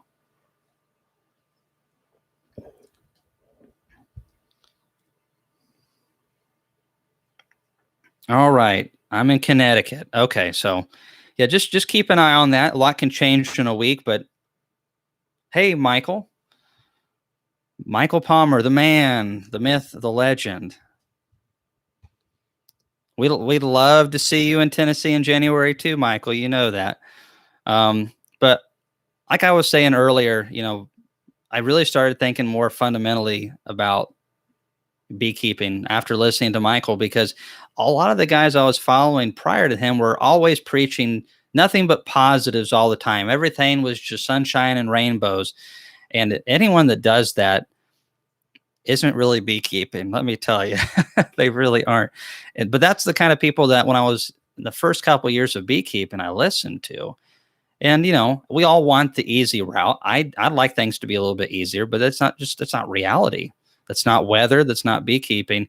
So when I listened to Michael's story for the first time about some of the issues that he had, I was like, wow, that's this whole treadmill of buying low quality bees all the time. It's exactly what I'm doing. And so I started focusing. It took me a couple years to figure out how to raise my own queens at a good level. This was back when I was about 10 or 11 years ago, early 20s. I started grafting queens, and my first couple attempts were abysmal. About the third time, I started having some success, and by the fourth time, I started getting there. And before too long, I'm raising all of my own queens, and I also started focusing on my mites. That's another thing that I learned from fundamental beekeepers. And lo and behold, it wasn't rocket science. It was fundamentals, and it was work. And now we run 400 colonies. I'm going to try to gear that back a little bit. And that is because we started looking in different areas, and we don't buy, I say we don't buy bees, and I'm sitting here with a bunch of queens. But what we do buy is helpful to us. So these carny queens are really trying to, they're going to help us keep more carny type behaviors. I'm really going to try next year to encourage more of the local guys. I even offered a guy some of my carny queen cells this year, and he didn't want anything to do with free queen cells. They were just extras. It was really weird. And people ask me all the time, how can I get queens? And the one time I offer someone for free, he shoots me down. And but I'm going to try to encourage some of the local guys to try carnies and just give them some cells, because I'd like to see more carny behavioral traits around here. The Italians are just not very frugal. Oh yeah. Michael, he lives up there in the frozen north. And so that's something that I can't really speak on a lot. And Michael, I don't know if you're still on or not, but a lot of people have been asking me on overwintering bees in cold regions. And I think that you use an upper entrance and you use an insulative board and you wrap them. But is there any other tips that you have for, what's your thoughts on insulation? Like some of these hives, like polystyrene, they're insulated on the sides and everything. You think that's overkill? I'm just kind of curious. And we can maybe talk about that later too. Yeah. Well, and I've had some bad days in the bee yard too. I caught a swarm the other day. It was like 4 pounds of bees, and I left it in a nuke box. I had some queens I was dealing with, and I was dropping some feed and stuff, and I totally forgot about it. Came back, and I realized a couple days later, and they'd been in that box, and they just all starved. They got too hot and starved, and I just feel really bad about that. Michael Palmer says, when it comes to winter, basically strong colonies, low mite loads, and enough food. There you have it. And I think we do. Hobby information is sometimes just that. It's hobby information. We're so busy trying to figure out the fancy hive, the fancy gizmos to help our bees. And hey, it all comes from good intentions, but really the keys are the basics: healthy bees with a good cluster, quality and plenty of food, and low mite loads. And that's what Michael's saying. And that's the thing that I learned from Michael. That's the thing that I've noticed with other guys that I respect that are running successful operations, is that those are the 3 main things to focus on. There are other things that you can do to help out. Maybe if you're in a cold region, a little bit of insulation under the lid or something like that. Wrap them up, maybe in a high wind area. I'm definitely not. We have too many hills and trees around here. But all those things are secondary. They're all down the line. If you haven't taken care of that core group, it doesn't matter if you have $1,000 beehive.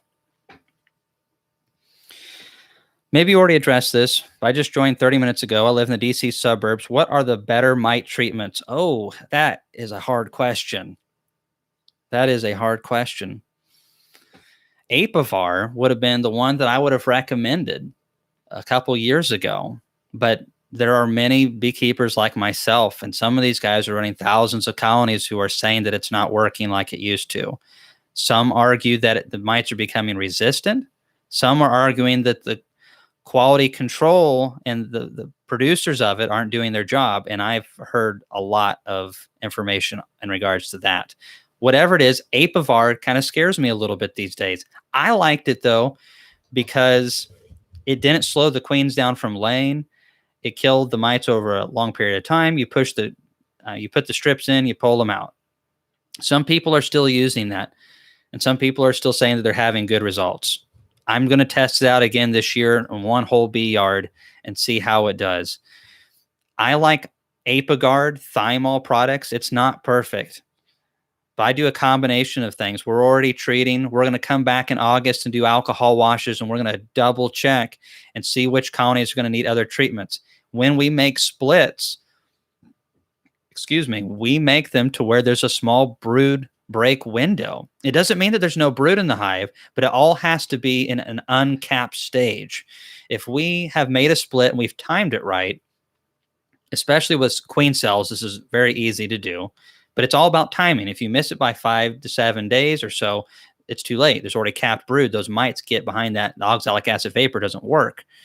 But I love oxalic acid vapor when there's a brood break. If there's not a brood break, I don't find it very useful to me. But if we know one of our colonies has gone through a brood break, or we made a purposeful brood break, oxalic acid vapor or oxalic acid dribble is very valuable in those times. Formic acid, some people really like that. I have not had a lot of experience with that, and what I have had is not the world's best experience with it. You have to really watch the temperatures on these things. That's a problem. A lot of the natural treatments are very sensitive to temperatures, and they'll shut your queens down. And if the queens are old, and I suspect that if it's a high quality queen and she's young and she's laying good, and the colony's pretty balanced out, you probably won't have any issues with queen supersedures. But when most people treat, it's in summer. Like if I started treating with Apiguard or formic acid, even if I got the temperatures down to the low 80s, so 77, 78 degrees today, which is pretty cool for us in July. If I was able to get a stretch where I could do those treatments, I have several queens right now that are running out of gas. They're just old. They're running out of sperm, whatever it is. They're on their way out. And maybe that's going to be 4 or 5, 7 weeks from now. But if I drop something like formic acid, Apiguard, one of those natural treatments that blocks their pheromones communication, slows brood down, that's like a recipe for a supersedure if there ever was one. So you asked for a direct answer, and I really don't have a great one for you. That's one of the reasons why this experimental yard, which is fixing to go down in a big way, because we're starting to take the washes and we're starting to implement the treatments. There's going to be a lot of action now. Right now, it's all just been maintenance. Stuff that you can see in other videos of ours. Feed them here, draw a little bit of comb here, add a box. Nothing special. But hopefully, we will find some better information on mite controls. It is a big deal. And a lot of the natural stuff does not give us the drops. We're told it gives us 90%. I have a feeling more often than not, we're achieving 70%, 60%, and 80%, and not 90% more often than not. And that leads to weaker colonies going into winter, or sometimes even a colony that perishes outright.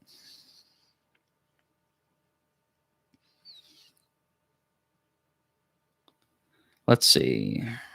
Is it okay to do splits before the dearth period? Absolutely. They'll be better. It'll be easier. It's easier to get better queen percentages during the honey flow here.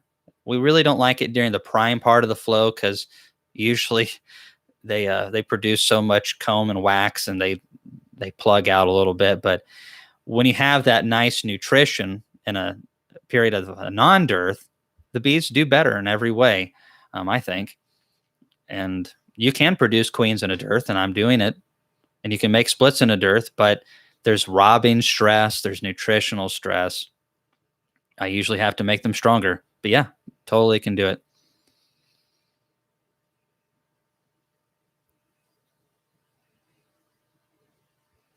Let's see. Darian Sharp. The Apivar is not working for me either. Yeah, when guys like Bob Benny say that it's not working for them anymore, that scares me quite a bit, and also it raises my eyebrows because when I saw that it wasn't working really good for me, I mean, I like doing washes. I'm like, whoa, my mite loads are still too high, and then Bob's like, nope, not working for me, and it's like one of my buddies, it didn't work for him at all, and I've talked to some people who know people that talk to people that developed this product. There's some concerning stuff. Let's see here. When should I feed my bees? Well, whenever you need it. That's terrible, but we feed for more reasons than just, okay, our colonies need a lot of mass. Incoming sugar syrup, if there's a dearth period, is calming on the bees. A lot of people think sugar's bad for humans, which is pretty true. It must be bad for bees. That's not how that works. Bees literally are designed to use it. Our bodies are designed to have a little bit of sugar. When we eat a fruit or a vegetable, we are supposed to be able to gauge its quality due to the sugar content in it. And that's why we all get so addicted to sugar so easily, because we are literally programmed to be able to gauge the quality of the green beans and all these things due to sugar content. I've actually got a refractometer and a method here of being able to squeeze juices out of plants, even the ones that don't have a lot of juice in them, and be able to see the sugar content and the sap of them and in the fruit. And you can learn a lot about how good your fertilizers and how good your soil conditions are by that. But we're very different than the honeybee. The honeybees, they need this. And hydrogen peroxide is created when there's a flow coming in. So I feed them during a dearth period, even if I could have left on a lot of honey. I could have left on 50 pounds of honey from our honey flow, only got about 50 to 70 pounds off of per colony. And those bees would have done fine. They would have gone into the fall flow. And as long as I took care of the mites, and the queen was good, they would have been fine. And some people do that, and that's excellent. But as a business, I need to take that honey so I can make a profit. And then I feed them through the summer, which I actually think is advantageous because I think it keeps the bees a little bit healthier myself. And then when the fall flow comes, they get to keep all that for winter. I'll just leave all the fall flow stuff on. We have a very mild winter, and we don't have to have hundreds of pounds of honey for bees to overwinter here. But I personally feel like if your bees are wanting to draw comb and the flow stops and you feed them a little bit to draw that comb, that's good. So feeding can be a tool as much as it is, oh, they need feed. But I will say this. If you have 10 frames of bees, there needs to be at least, when you average all the honey or sugar syrup out, there needs to be at least 2 to 3 frames, 3 frames ideally of deep frames worth of food stores. I'm not talking bee bread, just in syrup or honey. Bees know how much they have in their hive. So when I pull these honey supers off, we have to feed them immediately. We can't wait a week. We're going to lose colonies if we do that. They burn through resources so fast. So we pull them off, and literally as we pull the last ones off, we drop feed on them, and they're really happy about that. And then we got to keep feeding them and keep feeding them. Some people don't think it's worth it, and that's fine. Different ways to do it. Excuse me. I don't know how to pronounce your apiary name, but I do really appreciate your donations, Klung. You said, I had a new Carney queen. The hive has swarmed 3 times now, caught each one, and all doing fine. Is this normal? Thoughts on stopping more swarming? It is somewhat normal, especially if you're in a flow. Some bees really get that tendency, and once they start, there's different types of swarms. I don't fully understand this, and I would love to hear an expert talk about this. But sometimes you'll have a colony that's strong. It sends out a massive swarm, and then a virgin queen is left behind. She goes on a mating flight, comes back, and they're done. Sometimes they'll swarm again with those virgins, and they'll send off a secondary swarm. And I mean, it'll like just take out all the bees and you'll have like nothing left. And with small hive beetles, that's actually a big concern is you get a secondary swarm and it takes such a big population of bees. And now you have all this unguarded space and the small hive beetles can take over at that point. But yeah, some colonies will do that. A lot of it has to do with the flows. Maybe they plugged out so much and the new queen comes back and runs out of room to lay. A lot of it's genetic. Some bees want to swarm more than others. It's not carnies exclusively, because that's what I run, and some of them are really good about not having swarming behavior.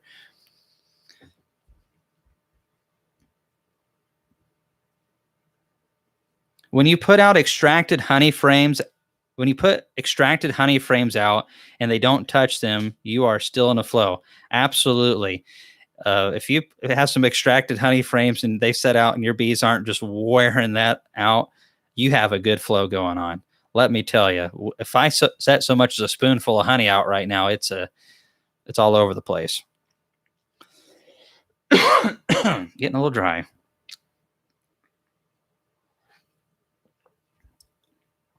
When should I add my first super? Well, I usually throw on a box. Once they filled out that bottom deep or whatever you're using, 70 odd percent, 80%, definitely no more than 80%, then get another box on them. And if you've got mediums, then it's going to be a little more tedious. If you have deeps, then I recommend that you drop a frame of foundation down into the bottom and pull up a frame of larvae and feed them. Keep, as long as you don't have a honey flow going on. But I think that would work the best if you had two deeps like that. But if you have mediums and you can't pull it up, and then hopefully they'll get up there pretty soon and start working on that. And if you're feeding, feed them thin syrup. You don't have to feed them real thick stuff, 1-to-1 or maybe a little thinner. Let's see here.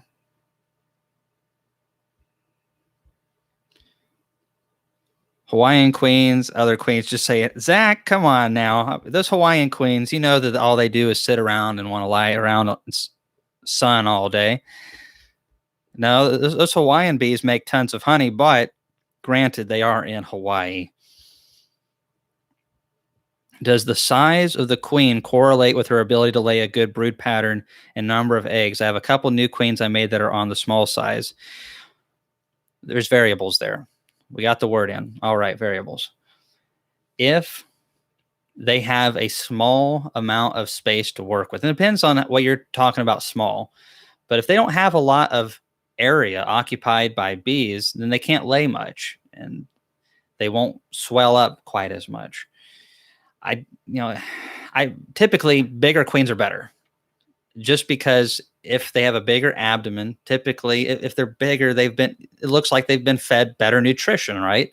And I think that correlates. Also, their spermatheca, which holds all the sperm that they receive from the drones on their mating flight, if it's bigger and it can hold more, then there's a chance that she'll lay longer.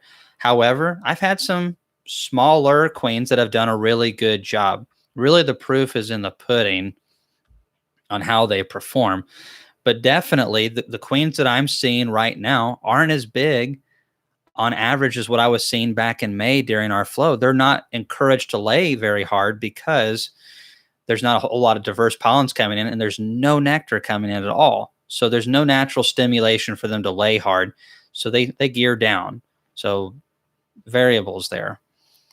But typically, bigger queens are better. And I like to see big queen cells too. I think there's a kind of a cutoff point though. And certain, I think really you just got to see the brood pattern. I've had some massive queens that weren't worth a dime. How do you know when the dearth period starts? I'm still trying to figure it out. Newbie still. Well, if you set out a frame of honey and they start hitting it really hard, coming after it, then, or if you're working in a hive and they start coming at the hive other bees from other hives, that's robbing, and that's a sign of the dearth right there. Also, you could set out a jar feeder if you've already pulled your honey and just see if, just set it out somewhere and just see if they're coming and feeding it. If there's a good nectar flow, they won't touch it.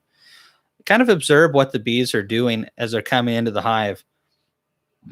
I highly recommend, especially for those of you who are in a flow now, or for next year, for those of you when you're in your prime flow, watch what your bees are doing. Really pay attention. See how much pollen's coming in. See how the bees are flying and reacting. We had some crazy hot days in May and early June. The flow was still on, and the bees did not beard all day until the very end of the day. And it wasn't as much. As soon as that dearth hit, they bearded a whole lot more. And that's just because they didn't have as much work to do. They were bearding almost pretty much all day long because they just did not have anything better to do. But during a honey flow, so there's different signs that you'll see, different activities. Right now, I'm only seeing one type of pollen coming in. It's yellow. If we're in March or April or May, we're seeing like 3 different types of pollen coming in a day, typically. In some parts of late March and early April, I mean, goodness, it's like 5 or 7 types of pollen coming in sometimes. It's crazy. And those pollens are king. What do you think about putting essential oils in your sugar water? It can be done. I don't like it because it can encourage more robbing. I also don't like it if I'm doing a queen introduction. If I have a queen being introduced, I really don't want any scent in there but hers. That's just my personal opinion. Now, sometimes people will use scented stuff for introducing virgins, but virgins really don't have the same type of pheromones that a laying queen does. If I'm introducing one of these queens that has been laying, the only thing when I put her in there, I want them smelling her as much as possible. I want a little feed in there that has no essential oils just to kind of relax them. I want them to come up to this cage, and at first they're not going to like her, but I'm going to put her in between a frame of larvae and a frame of emerging brood. And for 2 reasons. Those emerging brood are going to come out, those young bees, they love nothing better than a queen. It doesn't matter what queen, just any old queen.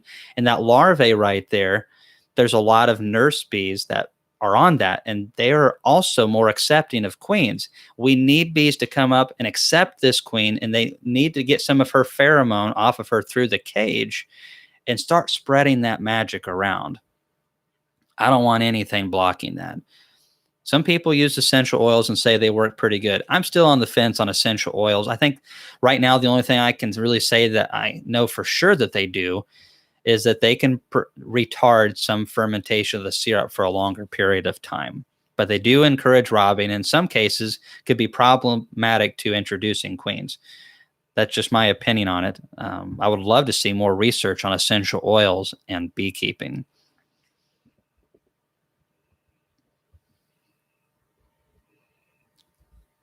Yeah, let's see. One of 3 of my hives has an odd odor for about 4 days. Didn't smell like rotting or bad, just an obvious odor. Could that be the pollen nectar they're bringing back? It definitely could. I don't know what you all have blooming up there right now, but the sweet clover flow towards the end of it's really when we smell the sweet clover and the sumac. I'm not really 100% sure. I'm pretty sure it's the sweet clover, but I could be wrong.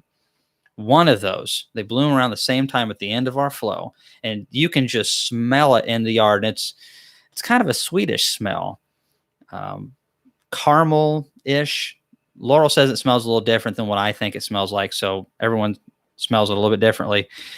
But yeah, it could just be nectar in there. If you're concerned, definitely look in there and check the brood out and make sure everything's good with the brood, but it could just be nectar.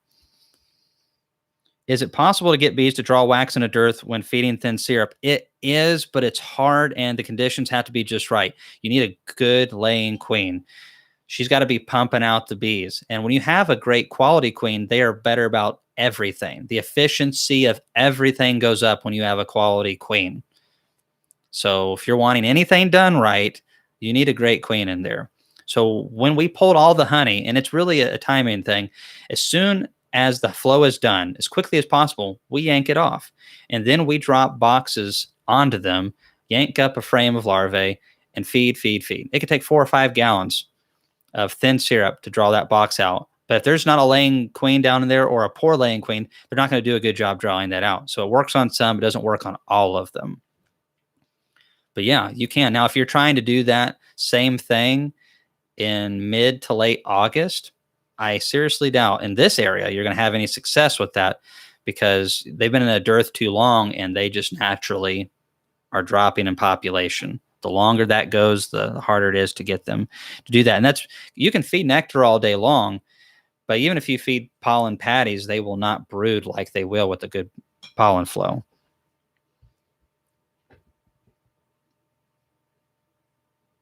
Hey, John Miller, thanks for the compliment. Appreciate you saying that and coming on tonight.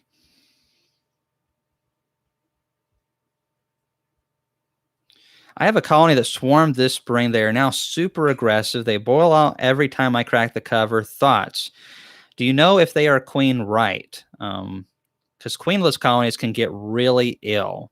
But even if they do have a queen, and you've confirmed that, the queens sometimes go out there and mate with drones that are not so desirable. And drones have those genetics that have those aggressive behaviors. That's not good. I do not like mean bees. Thanks, Ricky. You have a good night, too. Whoa, okay. I'm a little behind on some of these comments. How many frames of nurse bees do you shake into a 5-frame starter finisher? Oh, goodness. Well, usually if I can, I'll drop in a frame of capped emerging brood. So when that emerges out, that's at least 2 if it's well covered in emerged brood. Now I set this up prior to grafting a couple days, ideally. You don't have to do that. You could just have nothing but bees and resources, bee bread. You don't have to have capped brood, but I like to do it because it kind of sustains it a little bit longer. But I'll put that in there, and I'll come back 2 days later and see if and shake that frame off and make sure they didn't find a couple larvae somewhere to raise some queen cells. And if there is any in there, there's some royal jelly, you could even use that. But I'll put that in there, and with the bees on that, so that's 1 frame. We're probably talking, I want a total of 7 frames worth of bee coverage and about a 5-frame starter finisher. That'd be about right. No less. They need to be packed. Now, if it's hot like it is right now, make sure they have plenty of ventilation. For sure.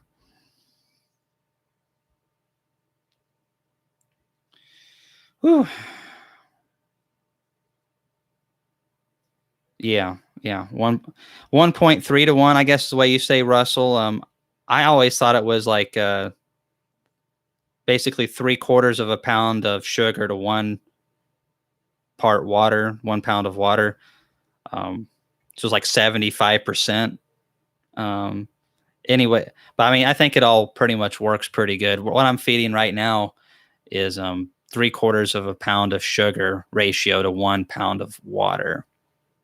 And that's very thin syrup, but it does the job. I'm not trying to plug out anything. I'm not really trying to put on a ton of weight, just trying to get the bees stimulated, keep them healthy, and draw some comb.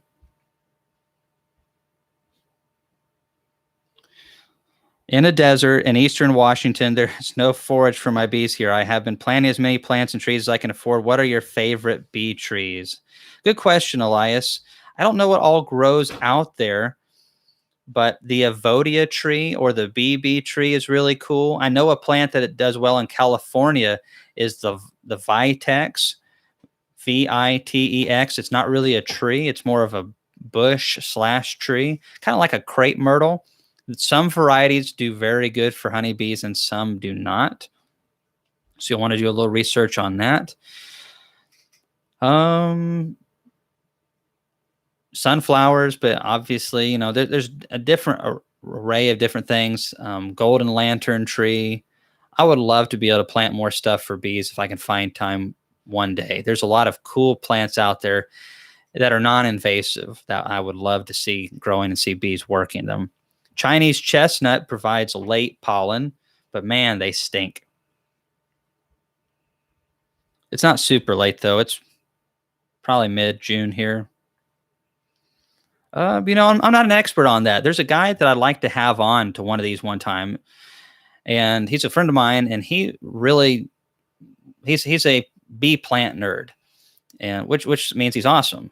And I would love to have him on here sometime where we could just kind of discuss different plants, because he plants a lot of these things and grows them and even sells some, and keeps, I think, about 100 hives. He does a really good job with them too. That would be a lot of fun. Yeah, Elias, more water. That's the number one thing you need to help with the bee forage. Unfortunately, is some rain. Bottle brush, yeah, they won't grow here, that's for sure. But down in Florida, I wish I could. They look really pretty. Frame feeder or bucket feeder. They both, to me, work really good, but the bucket feeder, I think, has some advantages. It has some disadvantages. The advantage with the bucket feeder is the bees will take it in cooler weather. On colder days, when you're wanting to get some feed into your bees, they will take it. Or in the frame feeder, especially if they're not a strong colony, if they're really strong and it's like wall-to-wall bees, they do a pretty good job taking it from a frame feeder. But if it's like a 5-6 frame colony you're trying to build up in a 10 frame and it's a cold day, that bucket feeder, as long as it's right over the top of them, they'll take some and do a good job with it. The bucket feeders, obviously, you don't have to have it into the hive. You can have an extra frame down in there. You can get your own buckets. One of the guys that's coming to the conference is selling temp plugs that Bob uses and that I'm using on buckets. I've got bucket feeders and frame feeders. I also like the fact that you don't have to get into the hive to use the bucket feeders, so that's a nice plus. But if you have raccoons, they will drive you crazy. Raccoons yank bucket feeders off. Sometimes the wind will blow them off and that hole's exposed and rain can get down in there, so you have to watch out for that. But raccoons, man, I'm telling you what, I have been trapping them and other methods of discouragement, and they are so smart. They will, it'll be like a gallon of syrup still in there. They'll yank it off the hive, drop it on the ground, yank the tent plug out, and drink the syrup. And it drives me nuts. They're really smart. That has been my biggest con with the bucket feeders. Hey, L22T, thank you so much for the $3 donation. I haven't seen you on here before, but if you have a question, make sure you leave it. Hey, Kamon, can you open pollen feed now? I can do it, but they won't really touch it. There's a little trickle of something coming in right now, and they won't touch Ultra Bee while it's coming in. I wish they would do both because I think it would make what's coming in naturally a little bit better. Because what's coming in right now is not quite enough. And I'm not sure if the quality is good enough either for a complete beef food. Thankfully, our big colonies have a lot of bee bread in there, so they're doing good, but I would love to see better pollens. With your single deep colonies, do you overwinter them as singles, or do you let them have 2 deeps for winter, then split them down to a single for the spring build up and summer flow? Hey, Cody, I'm still trying to figure out what I want to do. Last year, I did leave doubles on some of them, and they did great.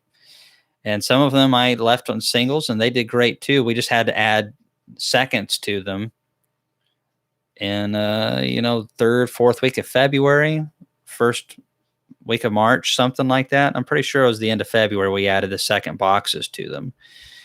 And, both of them work really good. It's more about the quality. A lot of times our double deep colonies shrink down into what would fit into a deep box anyways, a single.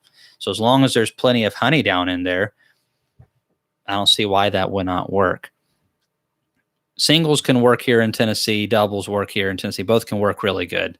It's mainly kind of like what Michael Palmer said earlier, just focusing on a good cluster size. So maybe go into late fall with a double and just like, you know what, this is a great cluster size, but let's just put all the food in one box. We're going to store the other one and keep them in a single.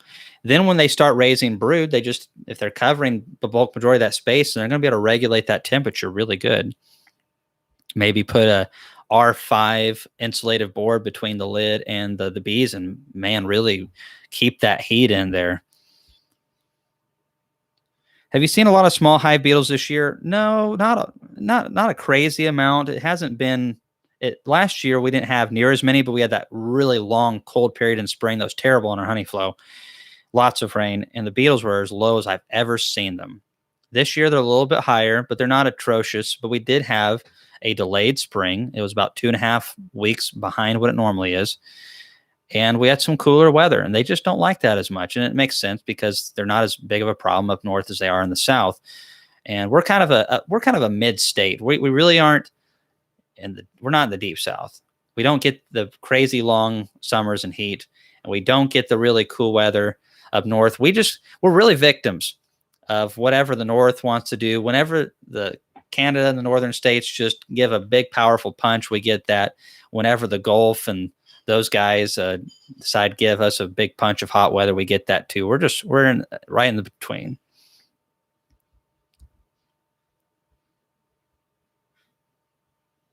Let's see. Do you think you'll ever play with a single lay-ins hive just for fun? I wouldn't mind doing that at all. I have really no problem with the lay-ins hive. I think they're cool. The AZ hive I would love to try too. I love all those things. I don't think it's ever going to be a business thing for me, but I would love to try them. I've always wanted to experiment with those different styles of hives and beekeeping. I love seeing beekeepers who are successful doing things different. There was a guy, Wyatt Mangum. He's a PhD out of one of I think the Carolina universities. I could be wrong. And he ran a lot of top bar hives and did some local pollination with those things. I don't know how he moved those suckers around, but that's cool. I think that's really neat. I'm all concerned about keeping your bees alive, and I don't really care what they're in, but lay-ins would be neat. I would love to try one day. The only problem I see with some of those is you can't use a lot of the efficient things. Like it's harder to extract those things out. So I see where they make a lot more sense for someone who's wanting to just produce a few 5-gallon buckets of honey. But when you start talking about dozens of buckets of honey or drums of honey, man, it's so much more physical labor to use those style of hives. Can you treat for Varroa in summer if you have a high mite load? Thanks. Absolutely. There's multiple treatments. There's formic products. There is thiamol products. There is Apivar. There is oxalic acid, many different products like that. However, you need to read the label first because some of them do not work in high temperatures. But this is the time of the year we really focus on queens and mites. And if a colony needs nutrition, we take care of that too. But it's always great queens, dead mites, and good nutrition around here. And it sounds like from what Michael Palmer said up there in Vermont, it's basically the same message. Great queens, dead mites, good nutrition. And he basically said, healthy clusters. He said it worded a little bit differently, but it's the same song, different verse. Hey, Kamon, a long time no see. Hey, Ohio Renegades. Hope you're doing good. Burley B, all right. I haven't seen you in a while as well.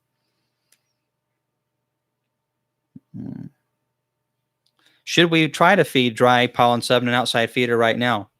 Hey, try it. If they'll take it, then I would give it. If they'll bring it into the hive, then that's great. Usually what happens is, I've got 50 plus hives here at my house. I was supposed to lower it down to 20 and keep it there, but I just can't do it. I'll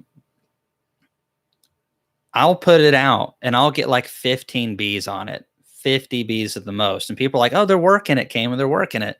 That's really not working it. With 50 hives, if they were really working that stuff, I would have probably 5,000 on that at a time, at least several thousand. And so there's some of them that are touching it a little bit. And I don't know why that is. Is it a colony that's so desperate? It's a weak, small colony. I don't know, but they're really not utilizing it near to its full potential. I wish they would. Kamon, how long will you keep combs in your hives before rotating them out? Oh, I used to do about 10 years. I did some longer than 10 years.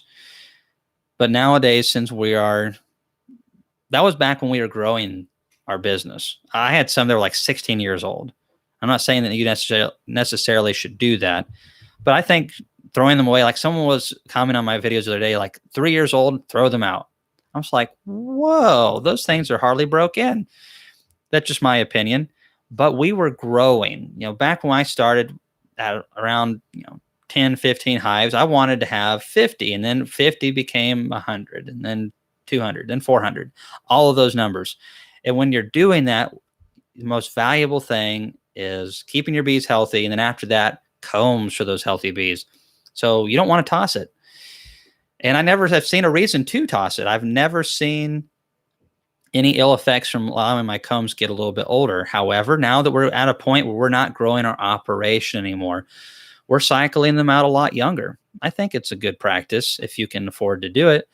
But, I have no problem letting them run a decade.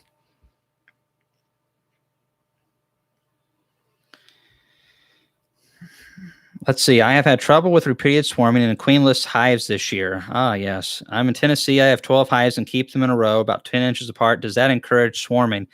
It may, to a degree, because when pheromones are released, if they're pretty close, maybe they sense that. But honestly, all of my powerful colonies, and this was a good year for, well, it was a bad year, I guess I should say, for swarming, as far as there was a lot of it. So it was a good year for swarming. It means, in my opinion, it was a good year. When you have a good honey flow year, which in this area of Tennessee was really awesome, that's going to encourage more swarming. There's going to be more plugged out colonies. Last year, I dealt with not hardly any swarming in comparison.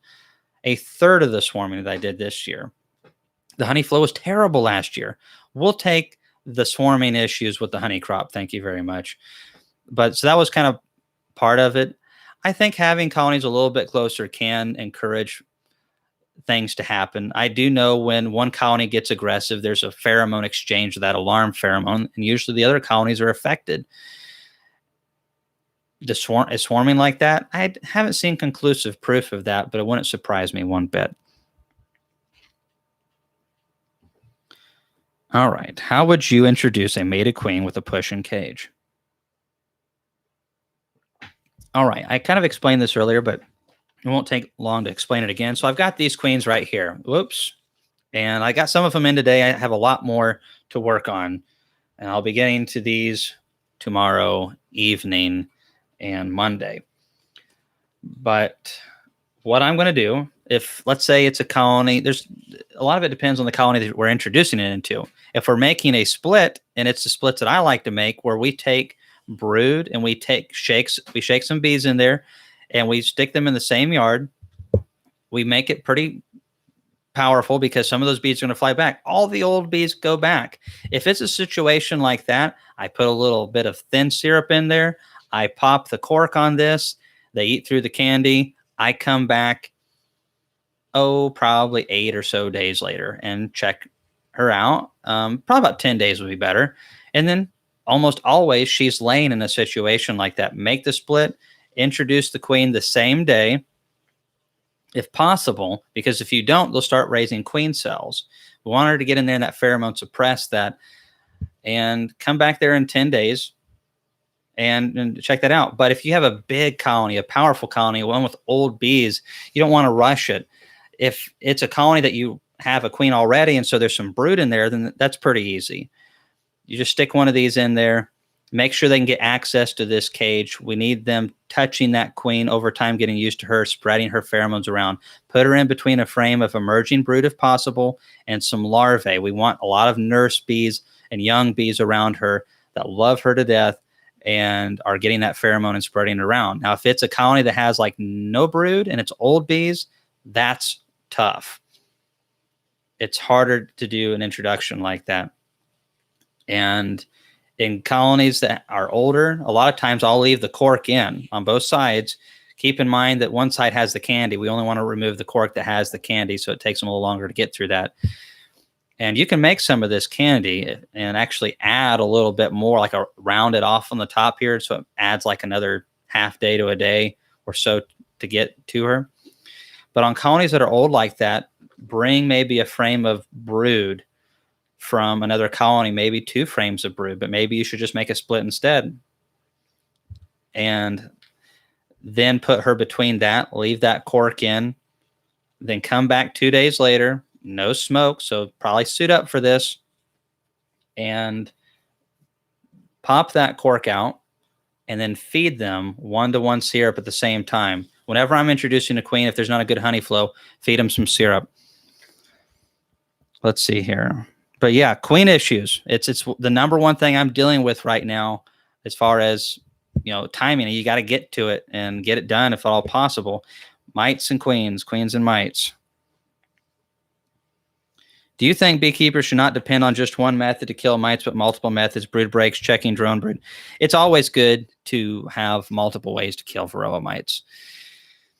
It's especially with treatments, there is some risk with some of them of resistance being developed. So having multiple ways of eradicating them is important.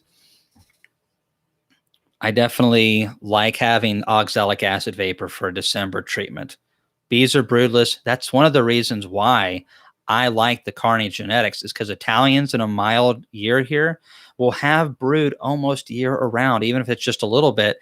And those mites are in that brood and I can't get to them. I want bees that go full on brood break. And before that winter solstice, when the day length starts getting longer again, the bees usually are at their biggest chance of not having brood in mid-December. So that's usually when I go for my oxalic acid treatments, and I do multiple treatments. I've been doing that for years. I feel like that oxalic acid vapor is just a soft treatment. It's also pretty inexpensive. And at that time of the year, we don't have a lot of work to do in comparison to right now. Knock them back to ground zero. It's a gentle treatment. But yes, have multiple treatments. Brood breaks are fantastic. A brood break makes every treatment more effective.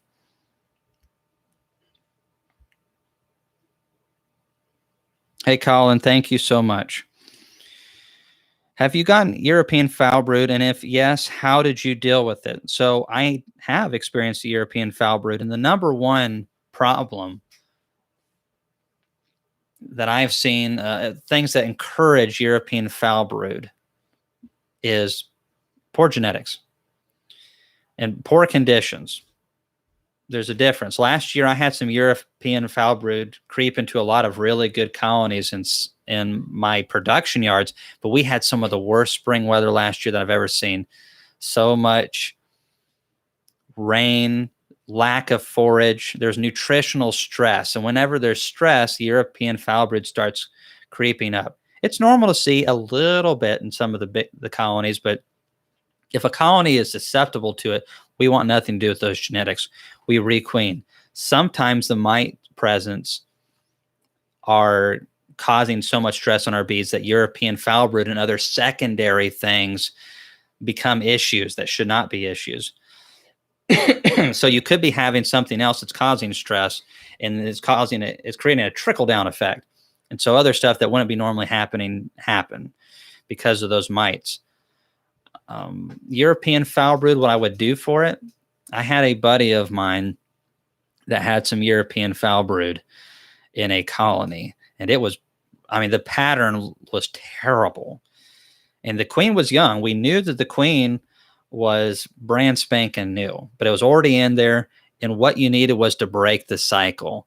And a lot of times you'll see some European foul brood that's not like a really bad case like this one was. It'll clean itself up if you have a good queen that's laying hard and they can get a little bit of ground speed and get a good population. Sometimes the population's out of balance and there's not quite enough nurse bees to handle all the larvae, but they're trying. And you have cold weather at play. You don't have enough nurse bees to feed the larvae good enough, and the larvae become susceptible where they wouldn't be if there's more bees. So there's a couple different things at play. What he did, though, with this one that was really bad is he just shook all the bees out with the queen into a new box with some foundation. Now, granted, this was during the honey flow, so it's easier to draw comb.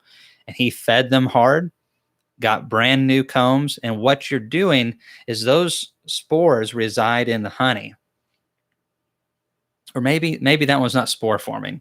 It's the American foul brood.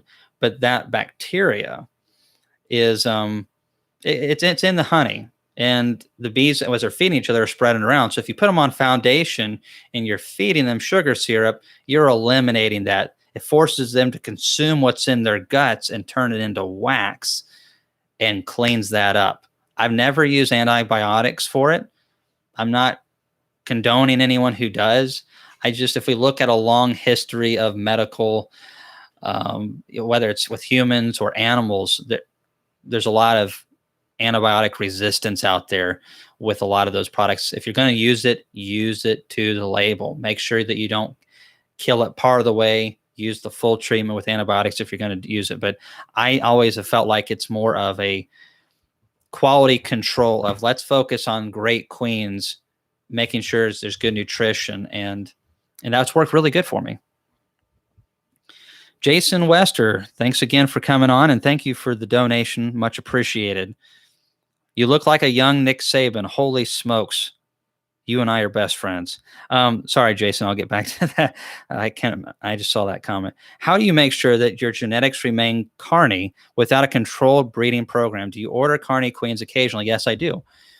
And there's no way at 100% that I can. It's impossible. Even the carnies that we have here in the United States are not 100% pure. We have mongrels in the U.S., and that's what we are ourselves, is a bunch of mongrels. But hey, I like being a mongrel. I like being a rebel sometimes too. It's quite the thrill. These queens right here are from Vermont. They're from Michael Palmer. They're hard to get a hold of, but I was thankful to be able to get these. And they have genetics that are very carny-like. There are some carnies out there that are dark and don't have the carny behavior. When I think of carny behaviors, I personally think of sensitive to flows. So when the flow starts, they brood hard. They respond. But when there is a dearth, they also respond. And it's not like they just cut it off entirely, but they take action accordingly. Some of the Italian bees that are out there, some are really bad at just full steam ahead, but sir, we're running out of fuel. What? Just give it the gas. We'll be all right. We'll make it. That's the way some of the Italians are. And that's one of the reasons I went away from them, is because they were brood rearing in December. And I'm needing to get good mite kills. I don't need them expending that energy. I need them saving that for when it matters. Some beekeepers that are in southern regions, for pollination, that's a really advantageous characteristic. So I'm not saying Italians are bad, but they are different. And that's more the Italian behavior. But these carnies, I use them for the type of business that I want to run. And I think they have some advantages. Now, as far as what do I do to keep them that way, I buy them. I select from mine every year that exhibit the traits that I want. And that helps a lot. I don't want pure bees. I don't expect pure bees. I want bees that are great. And whether they look pink or black, some of these bees right here are goldish with tiger stripes on them. Some of them are almost solid black. And I have raised several batches of queens this year. At one point, I had like 250 cells in that incubator, and I dropped them and came back and looked at them. And some of them almost looked halfway like an Italian, and some of them were solid black. Same breeder queen. Just diversity. And I think that diversity is important. But yeah, definitely, I want that characteristic. And that's one of the reasons why I do buy carnies from guys like Michael Palmer when I can, is I want to outsource, because most people raise Italians around here. Let's see. Hey, Jason, no problem. I appreciate you coming on here. I appreciate you being a supporter of what we do and keeping what we're doing going.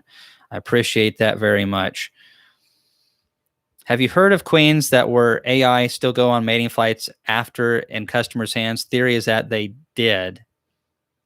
Yeah, I don't know. I really don't know much about AI in queens. There's a fella that's doing it here in Tennessee that I'm excited about. His name is Shabu, and he's a really cool guy. Came to the conference, and I was able to talk to him there. I was able to have dinner with him, about a month or so ago, when I was doing a talk at a bee club in central Tennessee.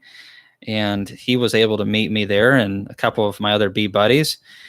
And he was talking about AI and queens, and wow, that's just a whole genre of beekeeping I don't know much about. And I'm glad that he's doing it because I don't have the time for it.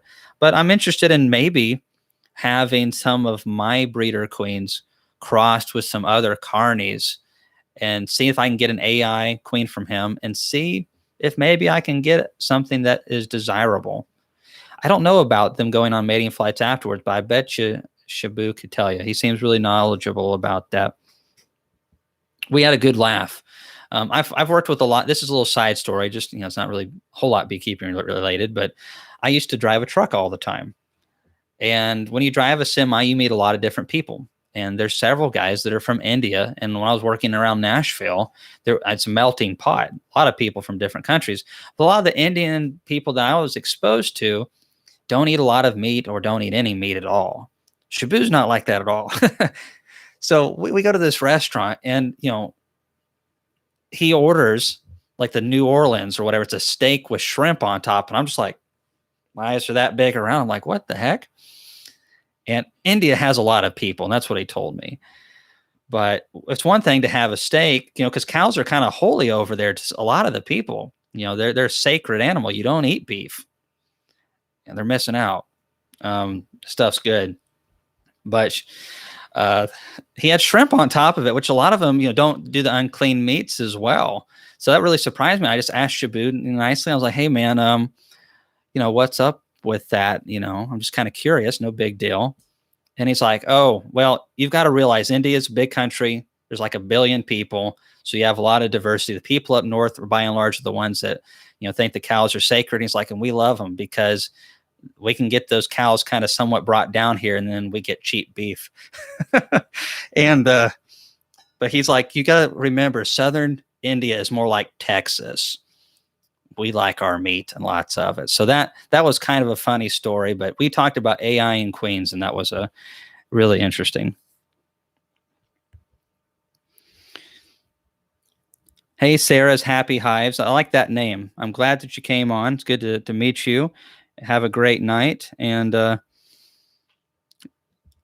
yeah, I would love to be able to get some genetics from out of country and just see some of the differences. Obviously, I see why they don't allow that, because there's virus potential transmissions and other things that could be, they have different strains of European foul brood over there. And I think our bees do a pretty good job handling the strains that we have here. I have a loose bee crawling on my leg. And, but that's the thing. It comes over here. Our bees aren't used to it. And then we have an issue for a handful of years because they have to get immune to it. Well, everybody, I told Laurel I was going to run this about 1.5 hours. It's 2 hours and 42 minutes into it. The video will be up before too long.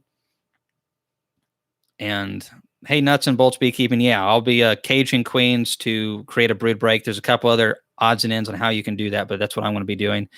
I appreciate you all coming on. Thanks for being a part of this, and look forward to seeing you in some videos, and look forward to announcing the conference January 7th and 8th. Put on your calendar. It is going to have the best deals, I think, that you'll be able to find anywhere in the country. And hopefully, and I think you probably will, be able to save enough that it can pay for your trip. And then you get to meet a bunch of weirdos too, like myself, a bunch of bee nerds. You all have a great night. Be blessed, and we'll see you next time.